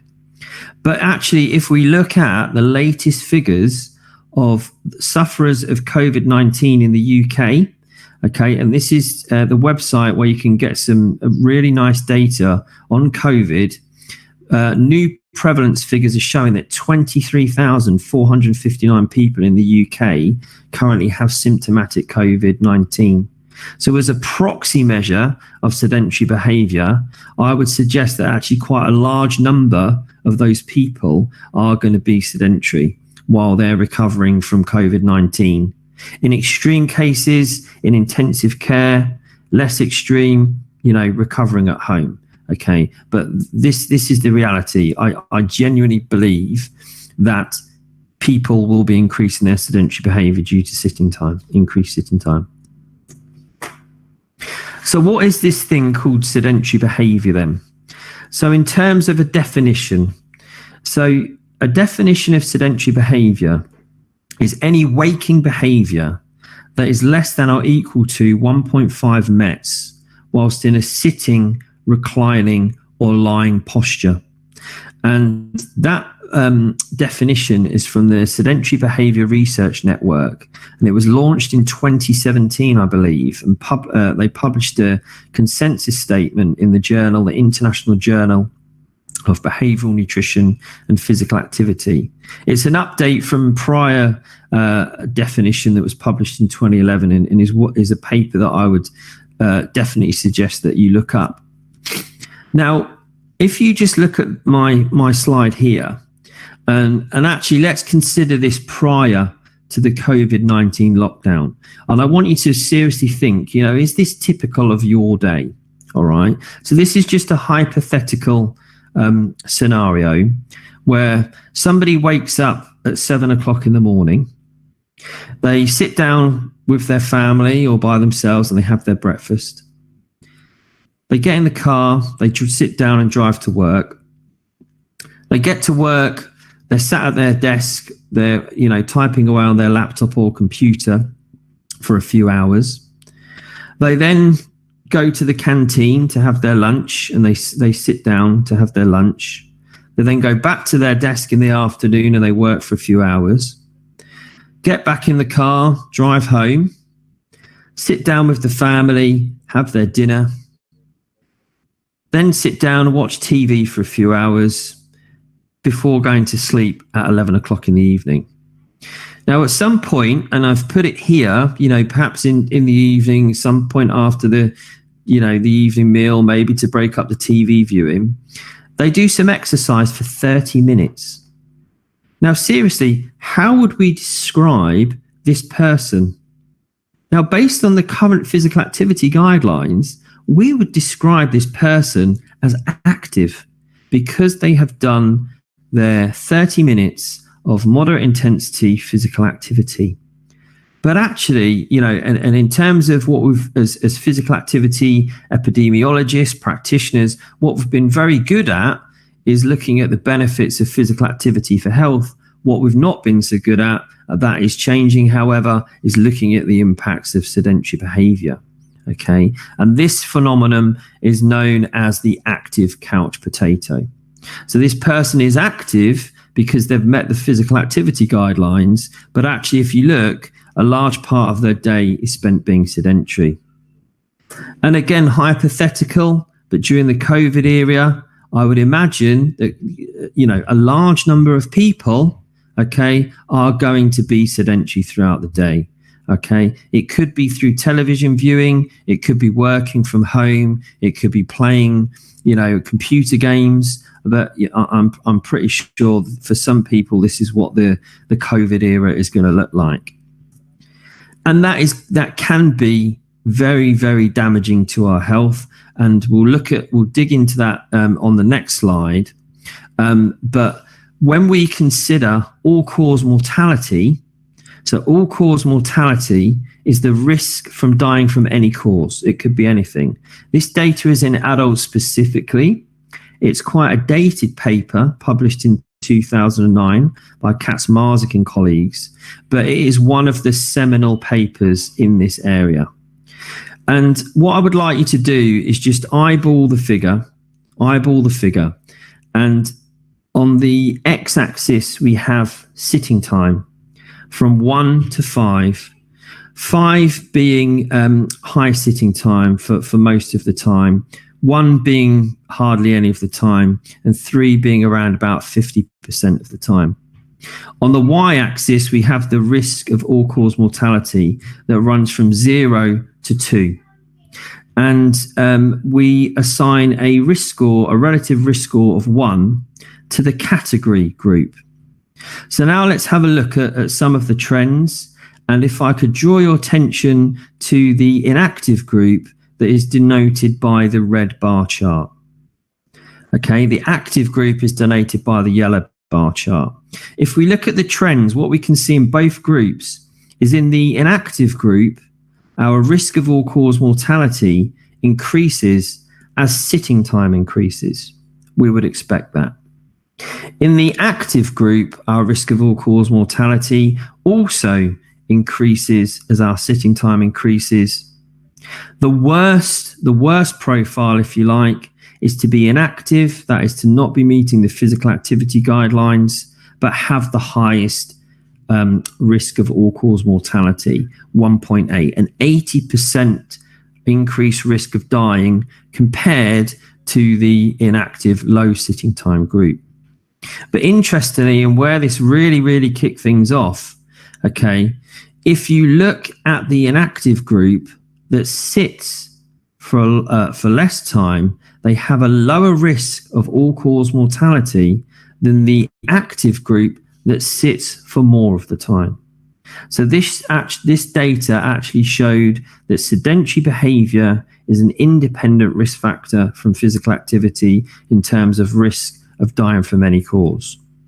Now, so there has been some mixed findings, and more recent data has gone on to show that actually, being active can obviously prevent the dangers of sedentary behavior in terms of risk of all-cause mortality. But, I certainly believe that sitting for a long time, is damaging to health and can certainly have an impact on a number of health markers. And some of my own research has demonstrated that. So when we consider then at a more mechanistic level what's happening, and if I was going to recommend one paper, as well as Andy Smith, Stuart Biddle, and Steve Bird's BASES expert statement on COVID-19, this is another paper to read, and it's entitled "The Impact of Sedentarism Due to the COVID-19 Home Confinement on Neuromuscular, Cardiovascular, and Metabolic Health, Physiological and Pathophysiological Implications and Recommendations for Physical Activity and Nutritional Countermeasures." And I actually could have probably based my whole presentation on this paper. It's extremely comprehensive. It's one that is worth a read. But some of the key findings from this paper when we consider the COVID-19 lockdown is that muscle wasting occurs rapidly and can be detected within 2 days of inactivity. Just a few days of step reduction or bed rest can reduce insulin sensitivity, principally in the muscle. Aerobic capacity is impaired at all levels of the oxygen cascade, from the cardiovascular system, including peripheral circulation, to skeletal muscle oxidative function. And positive energy balance during physical inactivity is associated with fat deposition, associated systemic inflammation, activation of antioxidants, which in itself exacerbates muscle loss. So this slide then, so now we're getting on to some of the things that could occur during lockdown. And I'd just like to draw your attention to the figure at the top of the slide. And that is to say that, just naturally from aging, muscle atrophy does occur, okay, and we do experience muscle loss. So typically muscle mass rises up to the age of 25 years, where we hit our peak at 100% of muscle mass at around about the age of 25. It declines from around about the age of 40. We see an 8% loss per decade. Beyond the age of 70, we can see roughly a 15% loss per decade. In terms of what actually leads to that loss of lean body mass, aging and inactivity, decreased protein synthesis. This can actually be exacerbated by illness and injury, increased protein breakdown, again, due to COVID-19. And if we look at the figure on the bottom right-hand side, we can see in terms of loss of lean body mass, some of the things that can actually happen. When we lose 10% of our lean body mass, that can decrease our immunity and increase risk of infections. 20% decreases wound healing, increases muscle weakness, and increases risk of infection. 30% difficulty in sitting, pressure sores, pneumonia, inability to heal, and 40% an increased risk of death, usually from pneumonia. And so actually, when we consider putting people in lockdown, increased sitting time, less inactivity, this is going to have a massive effect on our lean body mass. When I spoke with a colleague who is a muscular physiologist, a real expert in this area, he said that actually, whilst it's going to vary from person to person, of course, due to level of physical activity, age, quality of protein in the diet, it wouldn't be uncommon to see typically losses of 10%, okay, in most people. Which then we look at the associated complications in terms of decreasing our immunity and increasing risk of infection. When we have this COVID-19 pandemic going on, there's definitely a bit of a health crisis going on, which linked into Andy Smith and Mark Fagie's talk yesterday and their excellent Lancet paper that was published. This really, really does highlight the importance of sport and exercise scientists during this era. And it's not just muscle mass loss of muscle mass that's going to be a problem. Okay. Osteosarcopenia, links between loss of muscle mass as well as a reduction in bone mass, which particularly in the oldest old can have serious implications and lead to a more frail phenotype. And even there's some evidence to show in bed rest studies that even bed rest for a week can lead to a reduction in spine bone mineral content of 2%. Again, as well as issues with reduced bone mass, there's an increase. There could be potential increased risk of osteoporosis, brittle bones, therefore leading to an increase in fractures and falls. Physical function. So why is it important then that we stay active and maintain activity throughout our life in terms of optimizing and maintaining our physical function? And if you look at this figure here, this is just a hypothetical figure to begin with. On the x-axis, you have the age in years. On the y-axis, an exercise performance task. It could be anything. I'll bring it to life shortly. If we focus on the solid orange line, let's take any performance task, okay? So as we age, our strength and so on and so forth increases so that we're able, our strength is optimized, we can complete a performance task. We reach a certain age, our fitness begins to decline. And we can see the dotted white line there is a threshold value necessary performance of an everyday task. Once we cross that threshold, we're not able to complete that task.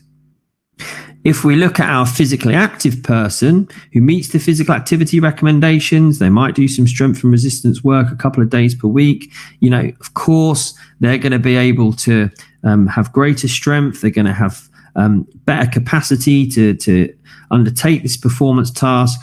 Of course, it will decline, but they reach an age much later on than the profile from the dashed orange line, who is inactive, mostly sedentary, who reaches that threshold at an earlier age. Let's bring that to life. So if we take a simple everyday task, such as opening a jam jar, okay. So let's look at the dashed line, solid line profile.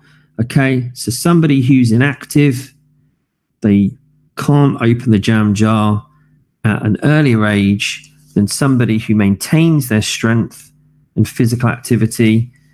They can open the jam jar, okay, at a later age. And this has something as simple like this has real implications for whether older adults can live independently, which is one of the key motivators for any older adult population. They don't want to move into a care home. And something as simple as maintaining an active lifestyle in order to be able to live independently, open a jam jar in this case, is fundamentally important. And I've got more examples. So for those who like a little bit more science, and this is some data, again, very old data, but landmark work that was published by Dawn Skelton and colleagues in 1999. And on the x-axis, you have the age in years. On the y-axis, you have the isometric knee extension strength in newtons per kilogram. On the left-hand side of the figure is the male data, and on the right-hand side of the figure is the female data. If we look at the male data denoted by the orange squares, if we look at the trends then, we can see that your average male, as we would anticipate, isometric knee extension strength falls, although quite a wide variation there from the standard deviation. If you look at the female data, as we would expect, females have lower isometric knee strength than males, and the declines as we age happen.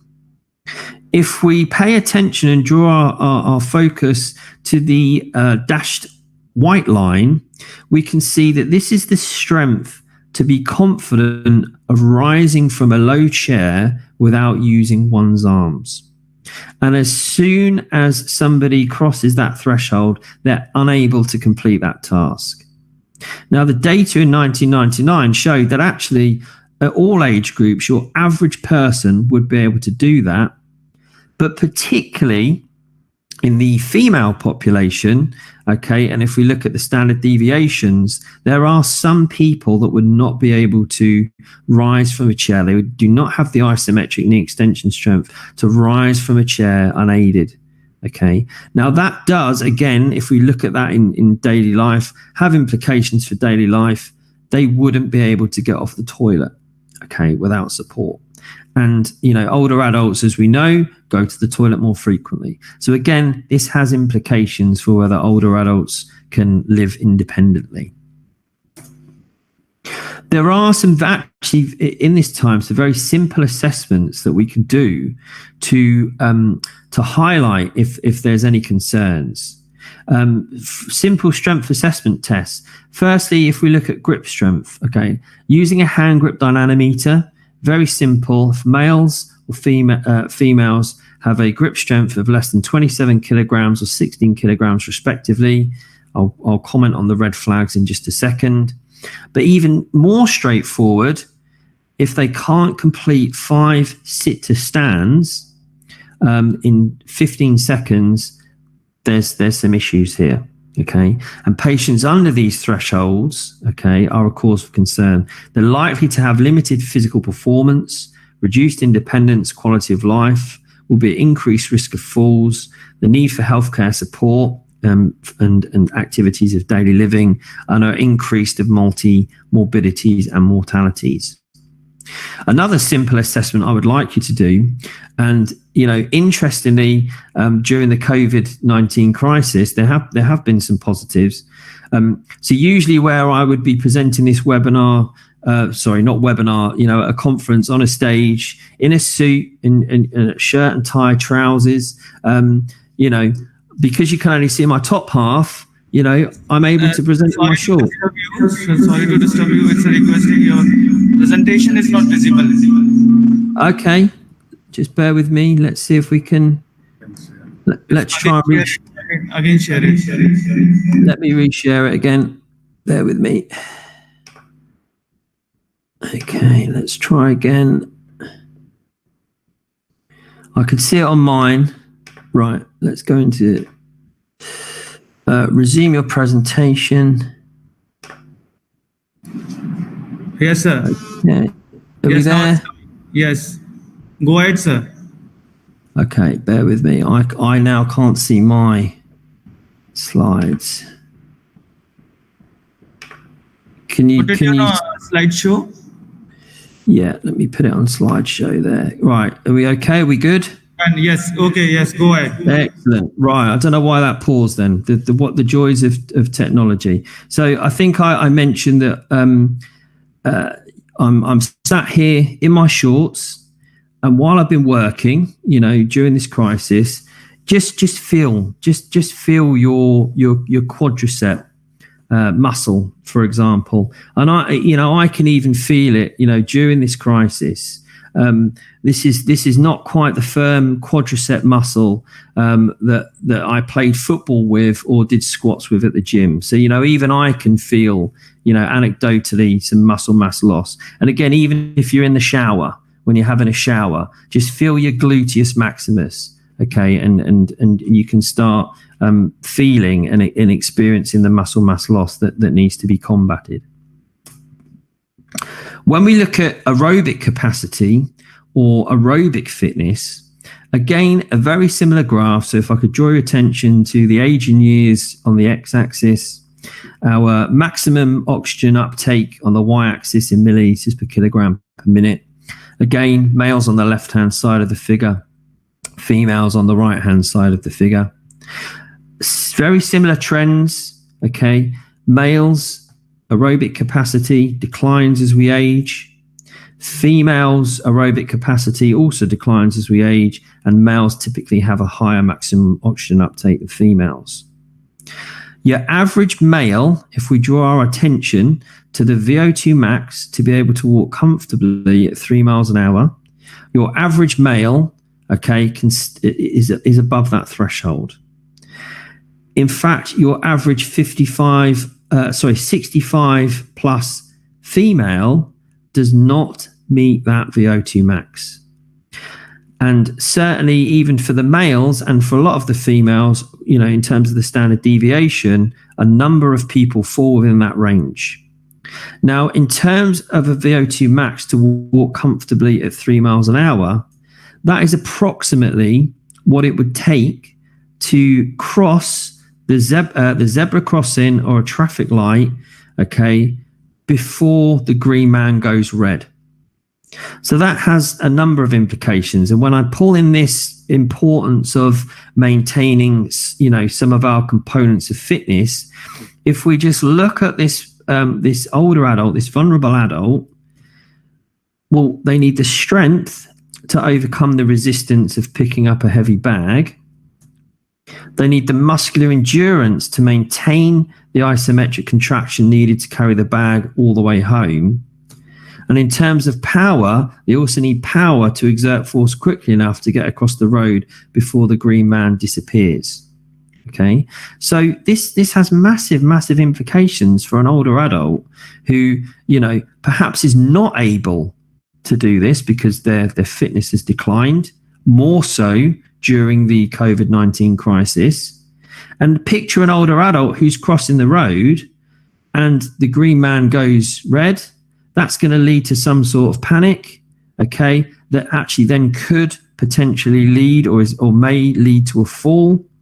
And then if a fall happens, you have a spiral of decline, isolation, further declines in physical activity, and so on and so forth. And this data that was published back in 2012, a UK study that showed that most older pedestrians are unable to cross the road in time, that is going to be exacerbated because of the COVID-19 crisis. So you're going to have quite a large population, who's going to have been isolating for a number of months, all of these detrimental changes that I've mentioned, who are not going to be able to cross the road in time. It's going to have massive implications for our society. So what I've ultimately explained is the principle of reversibility.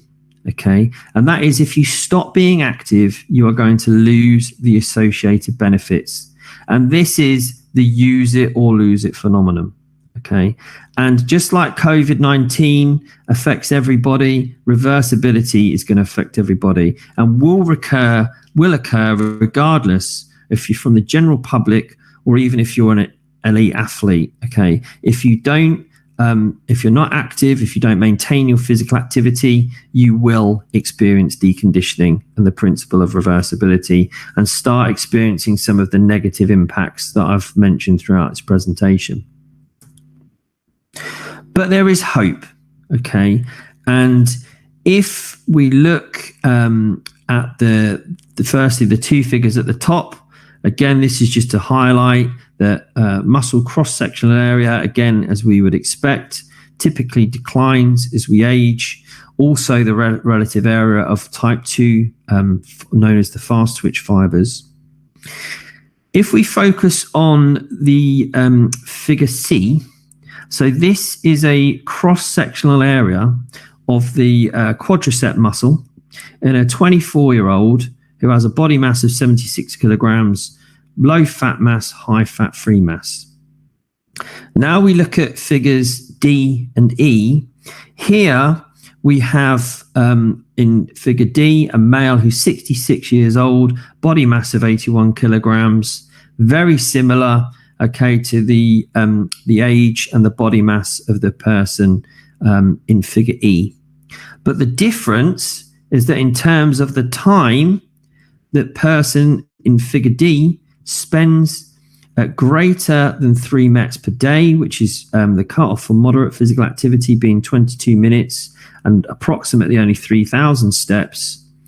Person in figure E who spends larger, they're far exceeding the physical activity guidelines, but they're in moderate physical activity for 130 minutes per day and achieving an average daily step count of 12,445.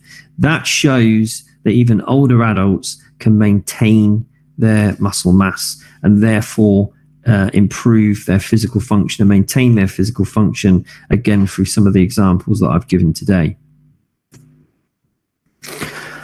So this for me now, if you like, is one of the most important sections that I'm going to present to you.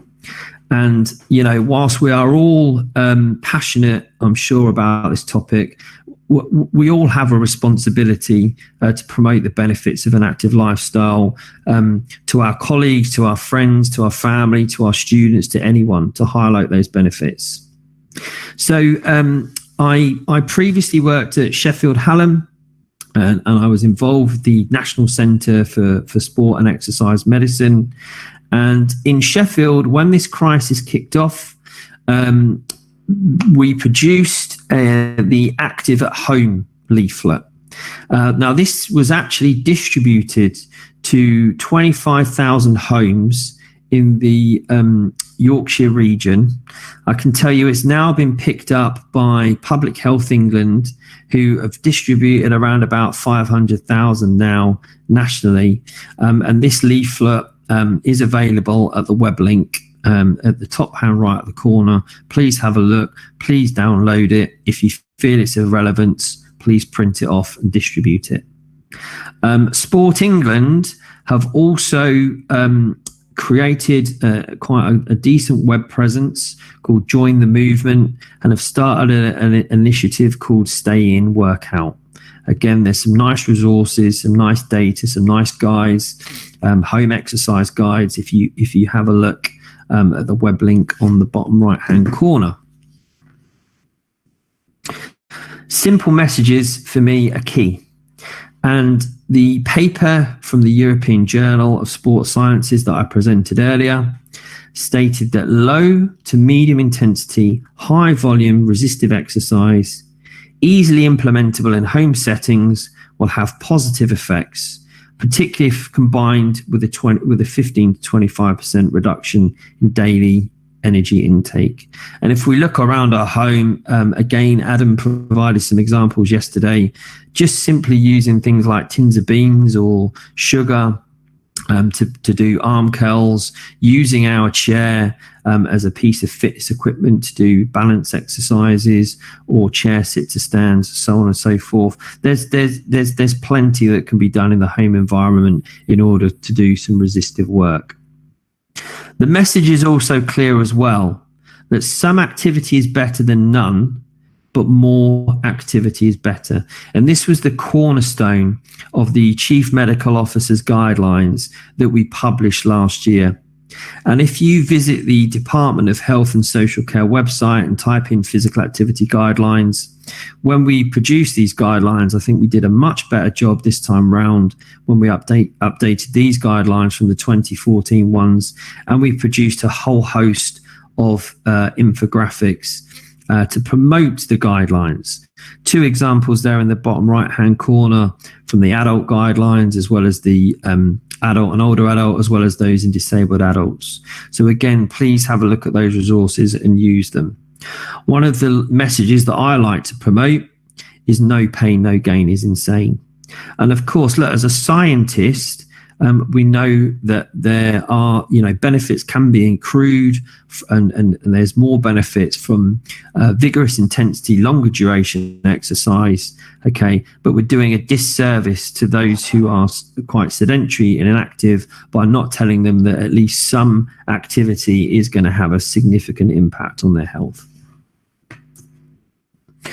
It's important to put a different spin on fitness as well when we think about the language that we use with some older adults and more vulnerable adults. And it's not about having the strength to lift a 20 kilogram dumbbell or, bench 100 kilograms. It's about having the strength to lift household objects, flexibility to wash the hair and tie shoelaces, balance and agility to climb stairs and change direction, coordination and dexterity to open a door with a key, the speed to cross the road at a pedestrian crossing, and the aerobic capacity and muscular endurance to walk to the shops carrying the shopping bags. What I've also done as well is compiled what I think are some ways that we can be more active in the home or in the workplace when we get there. And I've called this the 10 ways to be more active during the day that doesn't involve getting off the bus one stop early. Okay, there's a common message in the UK that we're commonly told to increase our activity, to get off the bus one stop early and increase our physical activity. Who in their right mind is going to get off the bus one stop early after they've paid their bus fare? I personally just don't. I think this is a bit of a myth, really, and is quite a comical one that's promoted. I'll be intrigued again. I should search actually if there's ever been a study that's looked at this thing, but I can test whether people will do that. But anyway, here's some ideas and activities from daily life. And, you know, the first thing that I do, and I'm sure many do as soon as they wake up, is go and get their cup of tea or coffee to get their caffeine fix. And while the kettle is boiling, hold on to the kitchen side, do calf raises and half presses. There's your first kind of muscular endurance session for the day. And if you're making multiple cups of coffee or tea throughout the day, yeah, you can get a number of resistance sessions in. Another thing that we should hopefully all do twice a day, in the morning and also in the evening, is brush our teeth. Now, if you stand on one leg while brushing your teeth and then swap to the other leg halfway through, there's one or two balance sessions in the day. And I'd be very confident in saying that you would reduce your risk of osteoporosis later in life if you do that every day. Walk, jog, run, or cycle when you return to work, or even in lockdown. Okay, try and get out and be active. And that's going to contribute to the more aerobic message of 30 minutes of activity per day. Obviously, these various different means and ways by which we can monitor and track our physical activity have various different reliability and validities, but actually there's good evidence to show that even having some form of monitoring device, such as a pedometer, will encourage you to increase your number of steps. And as we know, the message in terms of steps, we're encouraged to reach 10,000 steps per day. Now, actually, 10,000 steps per day is substantially more than the 30-minute physical activity guidelines.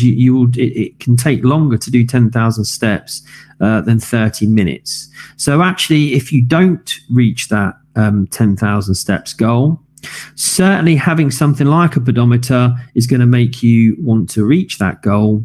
But you know, I advise people that if you can increase your number of steps by 2,000, that is clinically meaningful and will have lead to improvements on your health. Whether you're at work, at home, traveling on a train or plane, do not sit for long periods of time. And it's really, really important, as I said, to break up that sedentary behavior. So, of course, there's some sort of irony in me having sat throughout this presentation. But again, any opportunity you get to stand up and move about, please do that. And again, I haven't been that egotistical that I've just filled this presentation with all of the studies that I've done. But we did a very simple study whereby throughout the day, we compared people who sat all day, broke up their sedentary behavior with light intensity walking, broke up their sedentary behavior with moderate intensity walking. Just for 2 minutes, we found improved metabolic fitness in terms of insulin sensitivity in the group that undertook the moderate intensity walking. And one of my real areas of expertise is looking at the effects of exercise on energy intake and appetite. There was actually no increase in energy intake during the same day. So it's not going to have a detrimental impact on weight loss by breaking up sedentary behavior with light walking. If somebody calls you on the office or home phone, okay, stand whilst talking at least. If you get a call on your mobile phone, pace up and down the corridor if you're at work, or walk on the spot. If you have a one-to-one meeting, stand, walk, talk for the entire meeting or for at least 5 minutes. with a mountain of work and looming deadlines, and again, I'm guilty of this, it's very tempting to eat your lunch at your desk or not take a break at all, but have an active lunch break. Even if it is to walk down to another area, socialize with people, or just have a stretch in your office. That's important. Peer support is vital, and evidence shows that you will be more active if you involve family and friends. One of the positives that has come out of the COVID crisis for me, being locked up with my family 24/7, actually we do go out for an hour's walk every day. And in terms of locally, there's actually a cemetery near us that we'd never been to before. So now we go for a daily walk around this cemetery, and of course at various routes, I play with my young family, my daughter tag and such like. Bit of a quirky one. If you've got a dog, take it for a walk. If you haven't got a dog, take it for a walk anyway, which really shows the importance of walking if you can do so safely. And of course, how can I forget take the stairs if and whenever you can, rather than the elevator. So I've largely focused on kind of physical function and muscle mass and deconditioning in this talk, and highlighted some of the key benefits at the start. Some other kind of benefits that I've not mentioned that need some serious consideration is our mental health during lockdown, which is really, really important. I've told you that I have a young family, and of course I've had to deal with numerous tantrums during this lockdown. Yes, myself and my 3-year-old have had to calm my better half down at numerous times. Physical activity and exercise does have an impact on food cravings and addictions, and chocolate is the most commonly craved food in the UK. Again, I can tell you that my other half has kept a leading chocolate manufacturer that's associated with the colour purple during this crisis, but certainly exercise can have an impact on food cravings for things like chocolate, and a large part of my research looks at the effects of exercise on appetite and energy intake, and it can lead to short-term energy deficits, particularly more high-intensity exercise. Sleep, many people have commented that they're experiencing sleep problems. Okay, physical activity and exercise can improve both the quality and quantity of your sleep. So it's very important to be active to influence these things. And again, there's a clear need for more research and funding in these topics. So I'd like to thank you once again for your attention. There's a quick cartoon funny here for you to have a look at. My email address is below. If you do have any questions, please do not hesitate to contact me.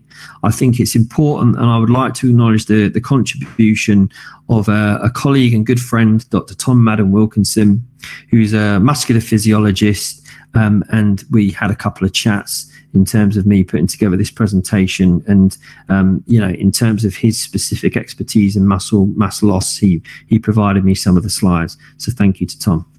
Thank you, everyone.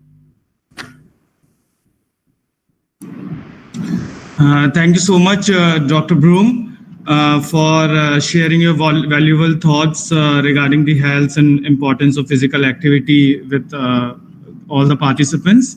You emphasize about how physical activity can improve the musculoskeletal health of an individual, and also highlighted that there is no excuse for the physical activity. Even you can do the physical activity in the kitchen, or while brushing, while going for the stairs.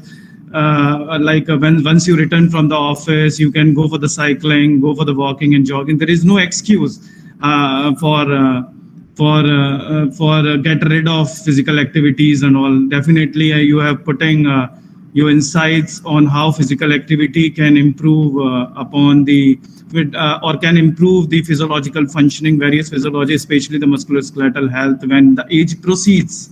So how that's the importance of physical activity. Nicely sharing or shared thoughts, and definitely our participant get valuable information with you. Thank you so much again Professor Broom, for your presentation. And I request again be there in the panel discussion, which is going to start after the next session.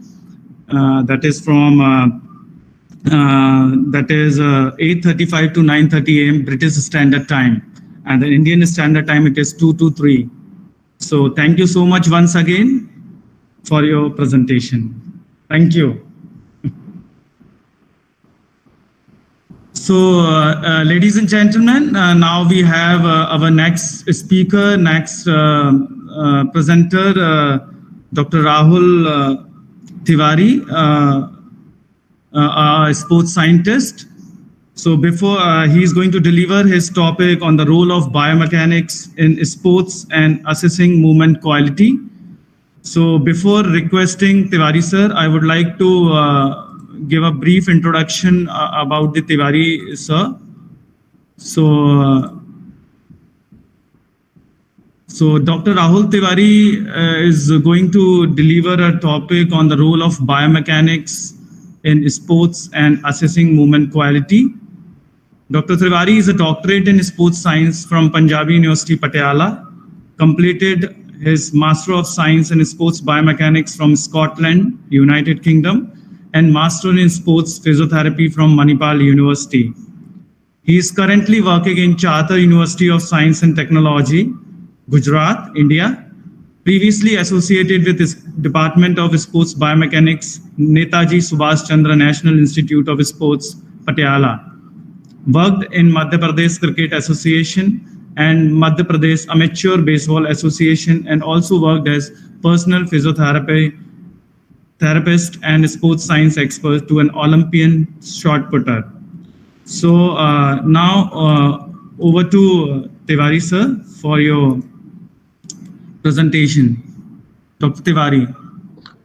Thank you, sir. Thank you for the introduction, and I welcome all the delegates and greetings of the day from my side. So I was hearing Dr. Broom regarding the physical activity thing, and I'm really impressed with the way he delivered the lecture, and quickly I will be implementing those things which are recommended by Broom, and I will implementing the technique of presentation also here in my, that is quite impressive for me as well. So okay, I'll begin with my topic. Here I'll share my screen. So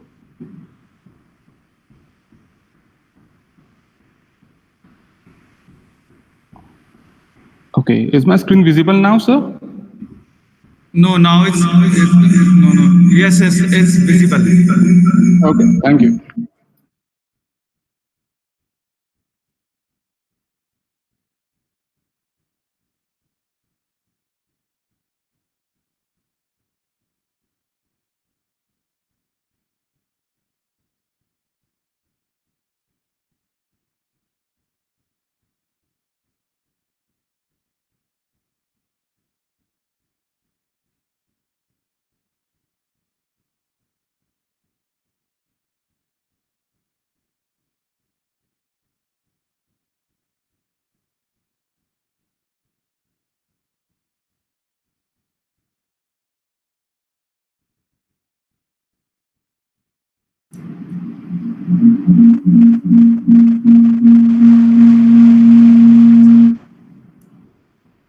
Sir, your voice is not coming.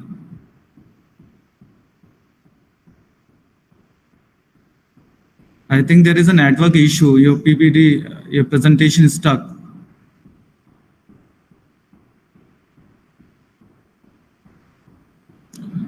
Sorry for the technical issue. He is not like is going to leave within short span. He is going to join again.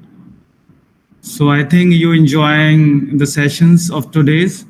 So be join in the panel discussion also. If you have any queries, any suggestions, any questions regarding all those presentation, you can share with us, or you can directly ask the question during the panel discussion that is going to be there after this session. Yes, Tiwari. Am I audible, sir? Yes, you may proceed. Yeah. Okay. Yeah. Sorry for the network loss, and I'll again share my screen.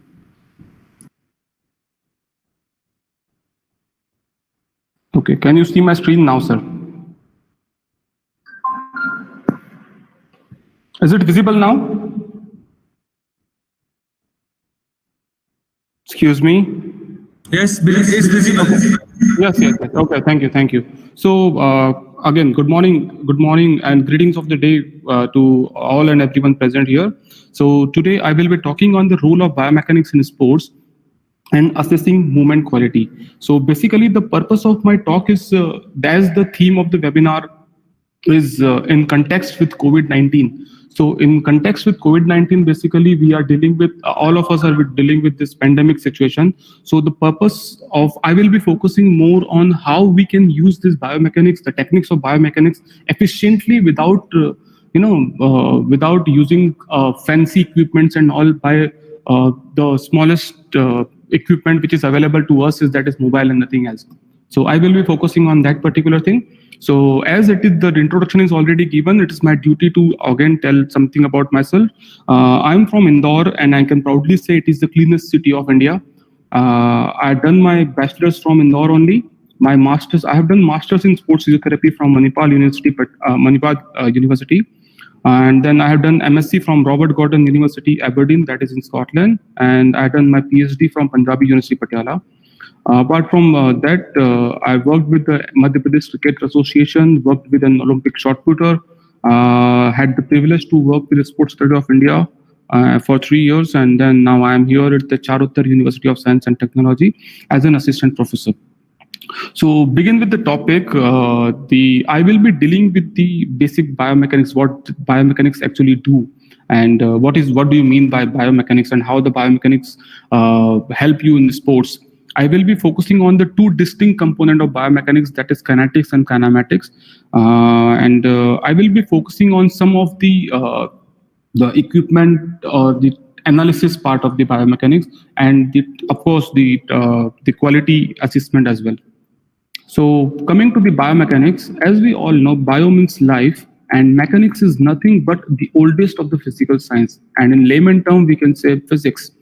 So basically, what the biomechanist do is he is basically applying all the laws and principle of mechanics on the human body, on a human system. So it is not wrong if I say a biomechanist as a human engineer, because what a mechanical engineer is applying on the machine, exactly same the biomechanist is applying on the human body. So coming to the definition, basically biomechanics deals with the forces, and when I talk about forces, both internal and external forces come into the play, and the effect of this forces on the body. So it is a science which concerned with the internal and external forces and acting on the human body, and the effect produced by these forces.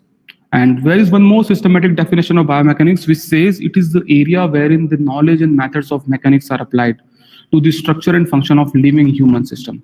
So of course, that's what I said, because it is not wrong if I say the biomechanics as a human engineer based on this particular definition. Okay, so ultimately it is a movement science. Okay, so wherever there is movement and it is being analyzed, if we analyze the movement, it is nothing but a biomechanics.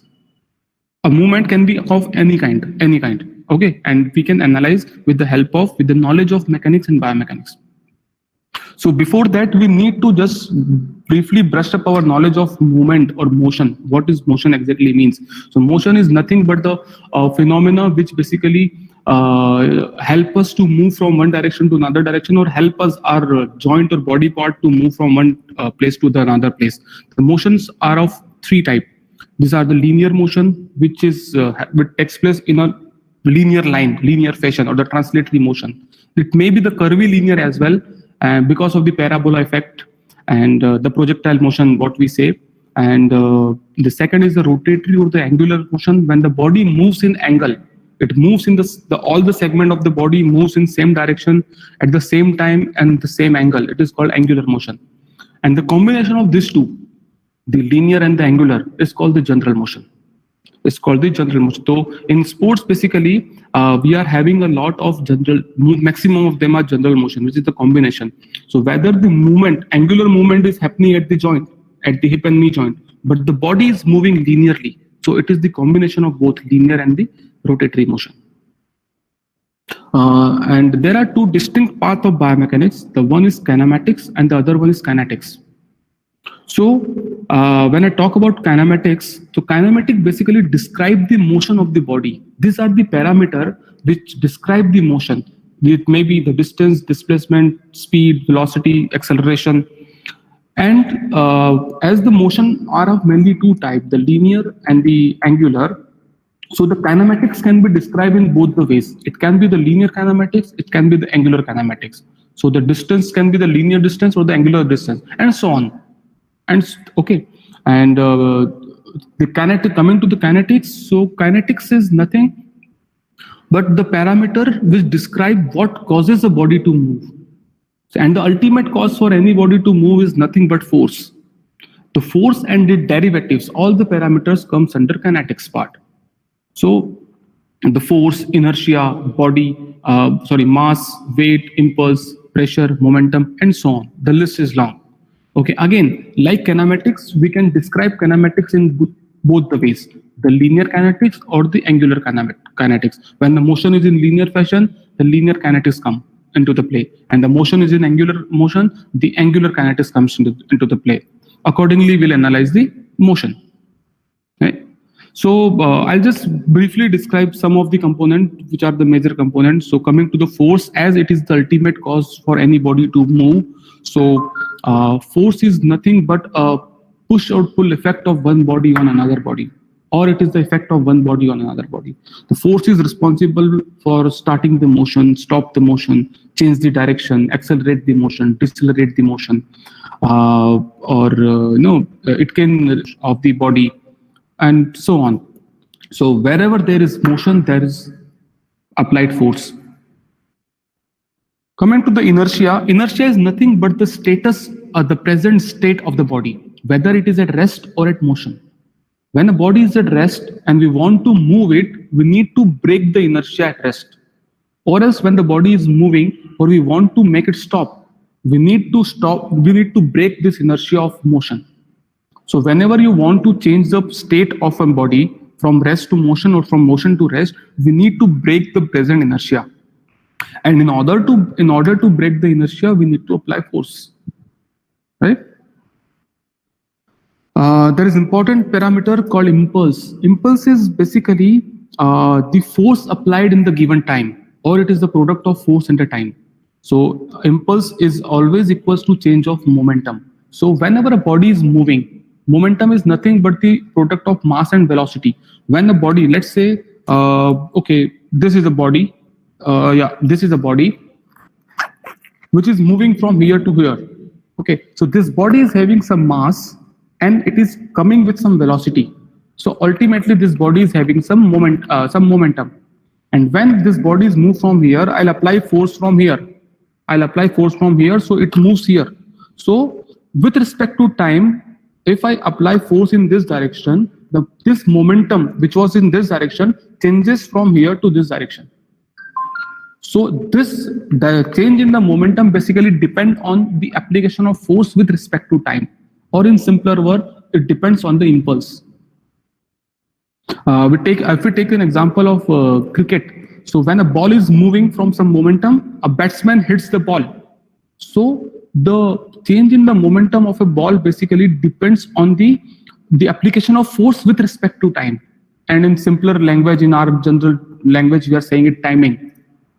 The timing of the shot was very good. So it's nothing but the impulse. The momentum I just talked about, it is nothing but the product of mass and velocity. I'll just quickly give an example. There are two players. Both are of same mass. Like if both are having 70 kg of mass, and there is a ball which is lying 10 meters away from both of them. The player A reaches faster than player B. It means the player A has applied more velocity because both are them having same mass. So he has applied more velocity. So it means his momentum was larger than the player B. And the other example is most of the individual sports having the weight categories. Weight categories like 48 weight categories, or the 52 kg weight category, or 56 kg weight category. So it means the two players are having almost same weight. So it means they are having almost same strength also. but the winner is one. So the winner is the one who has applied the force more quickly with more velocity. So it means the one who has greater momentum has a greater chances to win, because the strength is almost same for both of them. So this is the importance of momentum. So this is about the the motion. So we'll move to the biomechanics in sports, how a biomechanist can help you in sports. So there are several points which I will be discussing. The first point is the evaluation of existing technique. If you have knowledge about biomechanics, and when I say biomechanics, it includes some three aspects. The one is the kinesiology. Kinesiology is nothing but the the study of your anatomy and physiology of the body, the structure and function of the body. So you should have knowledge about what muscle is getting used, which joint we are moving, and all. Okay, and we should have the knowledge of mechanics. Mechanics is all the laws and principles. So when we combine this comes into the biomechanics. So when we have knowledge of kinesiology or the mechanics, okay, we can always evaluate the technique which we are using. And for the evaluation, we are having n number of instruments. But with experience, believe me, we can analyze this at some extent by our naked eyes as well. The second is to find out the fault in the execution of the technique. So it is whenever there is a movement and we fail to execute anything, so there is some fault. So we need to find out that fault, and to find out that fault we need to have knowledge about mechanics and the biomechanics.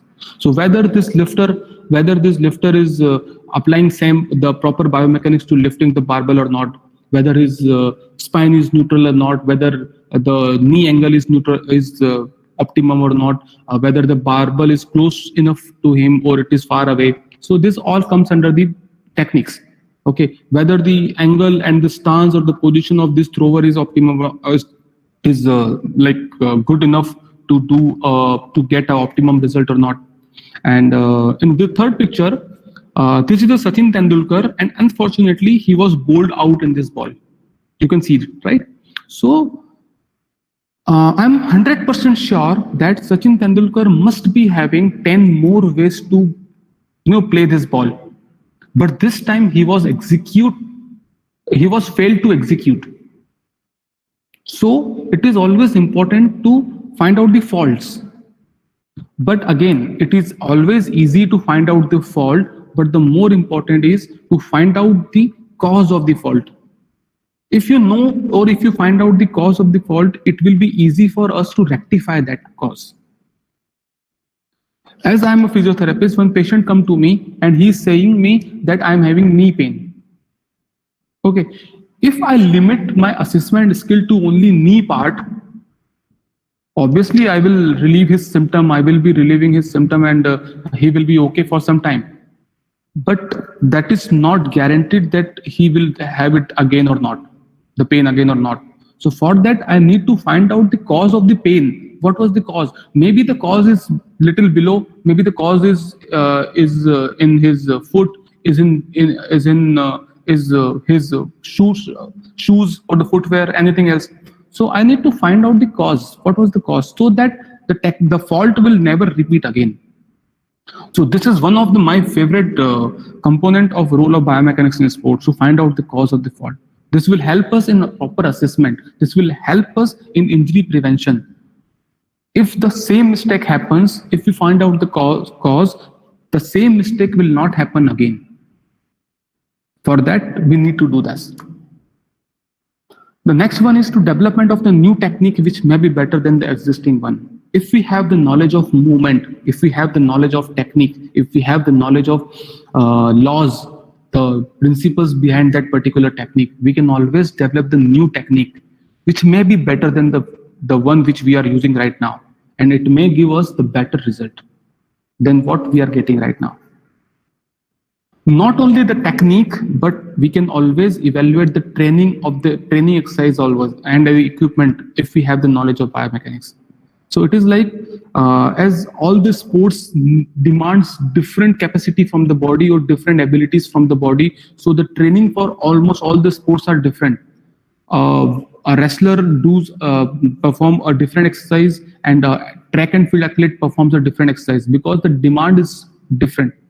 So we need to evaluate that as well, and for that we need to have knowledge about the movement science, the biomechanics. We can always develop the training exercise and equipment if we have the sufficient knowledge about the movement. And the other, my favorite point is the quantification of motor abilities. It is always to quantify the motor ability. Motor abilities are the one which our qualities, our abilities, which basically makes us to perform any skill, our strength, our speed, power, agility, and so on. These all are the motor abilities. So whenever we have the tendency to quantify it, to note it down, okay, we can always compare our result with the previous thing. Like if, like for example, if a player comes to me on the very first day, I'll do some testing on him and I'll note down his motor abilities. His strength is this much, his speed is this much, he has covered 100-meter distance in this much time, and everything. Okay, and when I gives him training along with the coach or along with the trainer, and let's say for after 3 months, I'll again test the same thing. So I can have a data to compare, so that I can easily, come to the point whether I'm giving the right training or not. If right training, how much improvement is there? If not, what was the fault? And more important is, what was the cause of the fault? Right? The next one is the development of biomechanical principle as general orientation. If it, as we are doing all the movements, we cannot do it without the application of laws and principle of physics. But knowingly or unknowingly, the laws and principles are getting applied. But if we have the knowledge about that principle, we can use them optimally to get the optimal result out of it. Right? To get the optimal result out of it. So for that, it is better to learn that principles. It's better to learn how they work. It's better that we should learn that principle to apply it optimally. So I always tell my clients or my patients or my student that try to make a habit of getting noted down everything. Or believe me, if you are not assessing, you are just guessing. So stop guessing, start believing yourself by assessing. Assessing and note it down. Quantification of the data is more important nowadays. Right? So this is the part which says the importance of biomechanics in sports. I hope it is clear to all and one. If you have any doubt, you can always contact me. I will give my email ID and number in the end, and the last slide. Now I'll come into the next portion of my talk, and that is on movement quality. So we always have this question in our mind: how to assess the quality of movement. There is a moment, if let's say I'm a spectator and I'm watching any match going on, any sports match going on, let's say cricket is going on. Okay. And as a spectator, we have this tendency that this player must have played this ball like this, so the result will be this. We always have this kind of tendency, right? Oh, he has done this mistake. Although we are not associated with sports, although we are not playing that sports, we are not giving coaching to that player also, but we have this tendency that he must have done this mistake, or else the result would be something else. But as a biomechanist, there is a specific criteria to assess the quality of movement. And for movement, there are two things. There is a cause and there is an effect. So cause means something is happening, and effect is we are getting something. So if we do something as a movement, we'll get something as a result. So to do something, there are some causes, and that causes involve the equipment, material, process, measurement, like what kind of equipment have been used, and what material was used in the equipment, what was the process applied, what was the angle at which the ball was thrown or the javelin was thrown, and the final we are getting is effect. And what was the quality of that effect? That is the major question, and this is the the parameter for judgment. Yes, the quality was good or quality was bad. But there is a systematic way to assess the quality of any movement, and for that we need to learn these 5 points. The point number 1 is movement rhythm. The basic role in the biomechanics analysis is, what a biomechanics do is, biomechanics basically divides the whole system or whole movements into different parts. Let's say this is a movement. Let's say this is a movement, and I'm dividing this movement into 5 parts. For example, a javelin throw. A javelin throw. Okay, so javelin throw, first take a run up, then he take a stance, and he then throw, and then follow through. So I'll divide the whole skill. For him, for javelin thrower, it is a single skill, and for spectator also it is a single skill. But for a biomechanist, I divide this whole skill into the running. So this is called approach run. Then the stance to throw, and then follow through. So I have divided this into 4 or 5 different categories. So when I come to the analysis part, I'll first analyze first technique, that is the approach run. Then I analyze the second thing. Then I analyze the third thing. Then I analyze the fourth thing. Then fifth thing. And in the end, I combine all of them to get the result. So it will be easy for me also to analyze a smaller portion at a time. And it will be, the analysis will be in detail as well. So this small portion or this small part, I called it as partial movement. This is a whole movement, and these are the partial movements. Right? So when I talk about movement rhythm, so there should be a proper sequencing of the partial movement. When the whole skill is getting 5 partial movement, the 1, 2, 3, and 4, 5. So this 5 should be in the proper sequence at the proper time. So when this is at the proper, I can say, yes, the movement rhythm was proper or was optimum. Right? So after 1, it should be 2. It's not 3. After that, it should be 4. It should be in the proper sequence. Or else in other language, I can say that the movement rhythm is nothing but the contraction and the relaxation of the muscle with respect to time, or the dynamic sequencing of the movement. The second is movement coupling. So when I talk about movement coupling is basically when more than one movement is taking place at a time. It is called movement coupling, and most of the movement are movement coupling only. So in movement coupling, the most important portion is the transfer of momentum. Whenever we do the movement coupling, there is a transfer of momentum from one portion to the another portion, and that momentum helps us in delivering the final skill. Again, we were at the example of javelin throw. So whenever I was as a part of javelin, after running, I have to take the stance and I have to throw like this. So while taking my stance, I'm rotating my trunk backside. So I'm using my momentum from which I have generated by running, which is transferring into my trunk, and I'm using that trunk with my trunk to transfer that momentum to my shoulder to my hand to my javelin. So this all happens as a result of movement coupling. The third one is the movement precision. So movement precision is basically the degree of conformity. What my coach has taught me, whether I was able to deliver it 100% or not. It is the movement precision. How pure my movement was. The movement amplitude is the movement of your limbs or your body parts. When coming to the javelin throw, again, javelin, I'm just taking example of javelin because it is a very good example to explain the biomechanics. When I'm throwing a javelin, if I throw it from here only, then my result will be something else. And if I use my arm, if I stretch my arm at the full, my result will be something else. So that is movement amplitude. Whether I have used my arms or my legs or my body, my extremities at extreme or not, This is called movement amplitude. And the movement flow is basically the flowless movement or the jerkless movement. It is called movement flow because it is very important to not only focus on the performance of the movement, but we have to keep in our mind to prevent the injuries as well.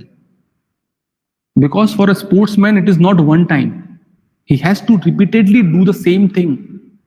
So we need to, think about the injury prevention aspect as well. And for that, the movement should be flowless. It should be jerkless. There is no sudden acceleration or deceleration. So the movement rhythm, I just talked about what is movement rhythm. I think it is clear. The advantage of movement rhythm is it ensures the high economy of the movement. High economy means the less energy is expended. The player is getting less fatigue because the other muscles are getting time to relax when the other muscle is working. The movement coupling, again, I talked about. And there are two kinds of momentum transfer takes place in the movement coupling. The one is the centripetal and the other one is the centrifugal. The centripetal means the momentum is coming from outside to inside. And the centrifugal means the momentum is going from inside to outside. Just to my body, and I'm throwing my body. So that is centripetal transfer of momentum. Okay, and the centrifugal one, so I will take an example of throw. So I'm using my body to generate the momentum and I'm transferring that momentum to my arm, to the equipment which I am throwing. So it is, the momentum is going away from the body and it is called centrifugal transfer of momentum.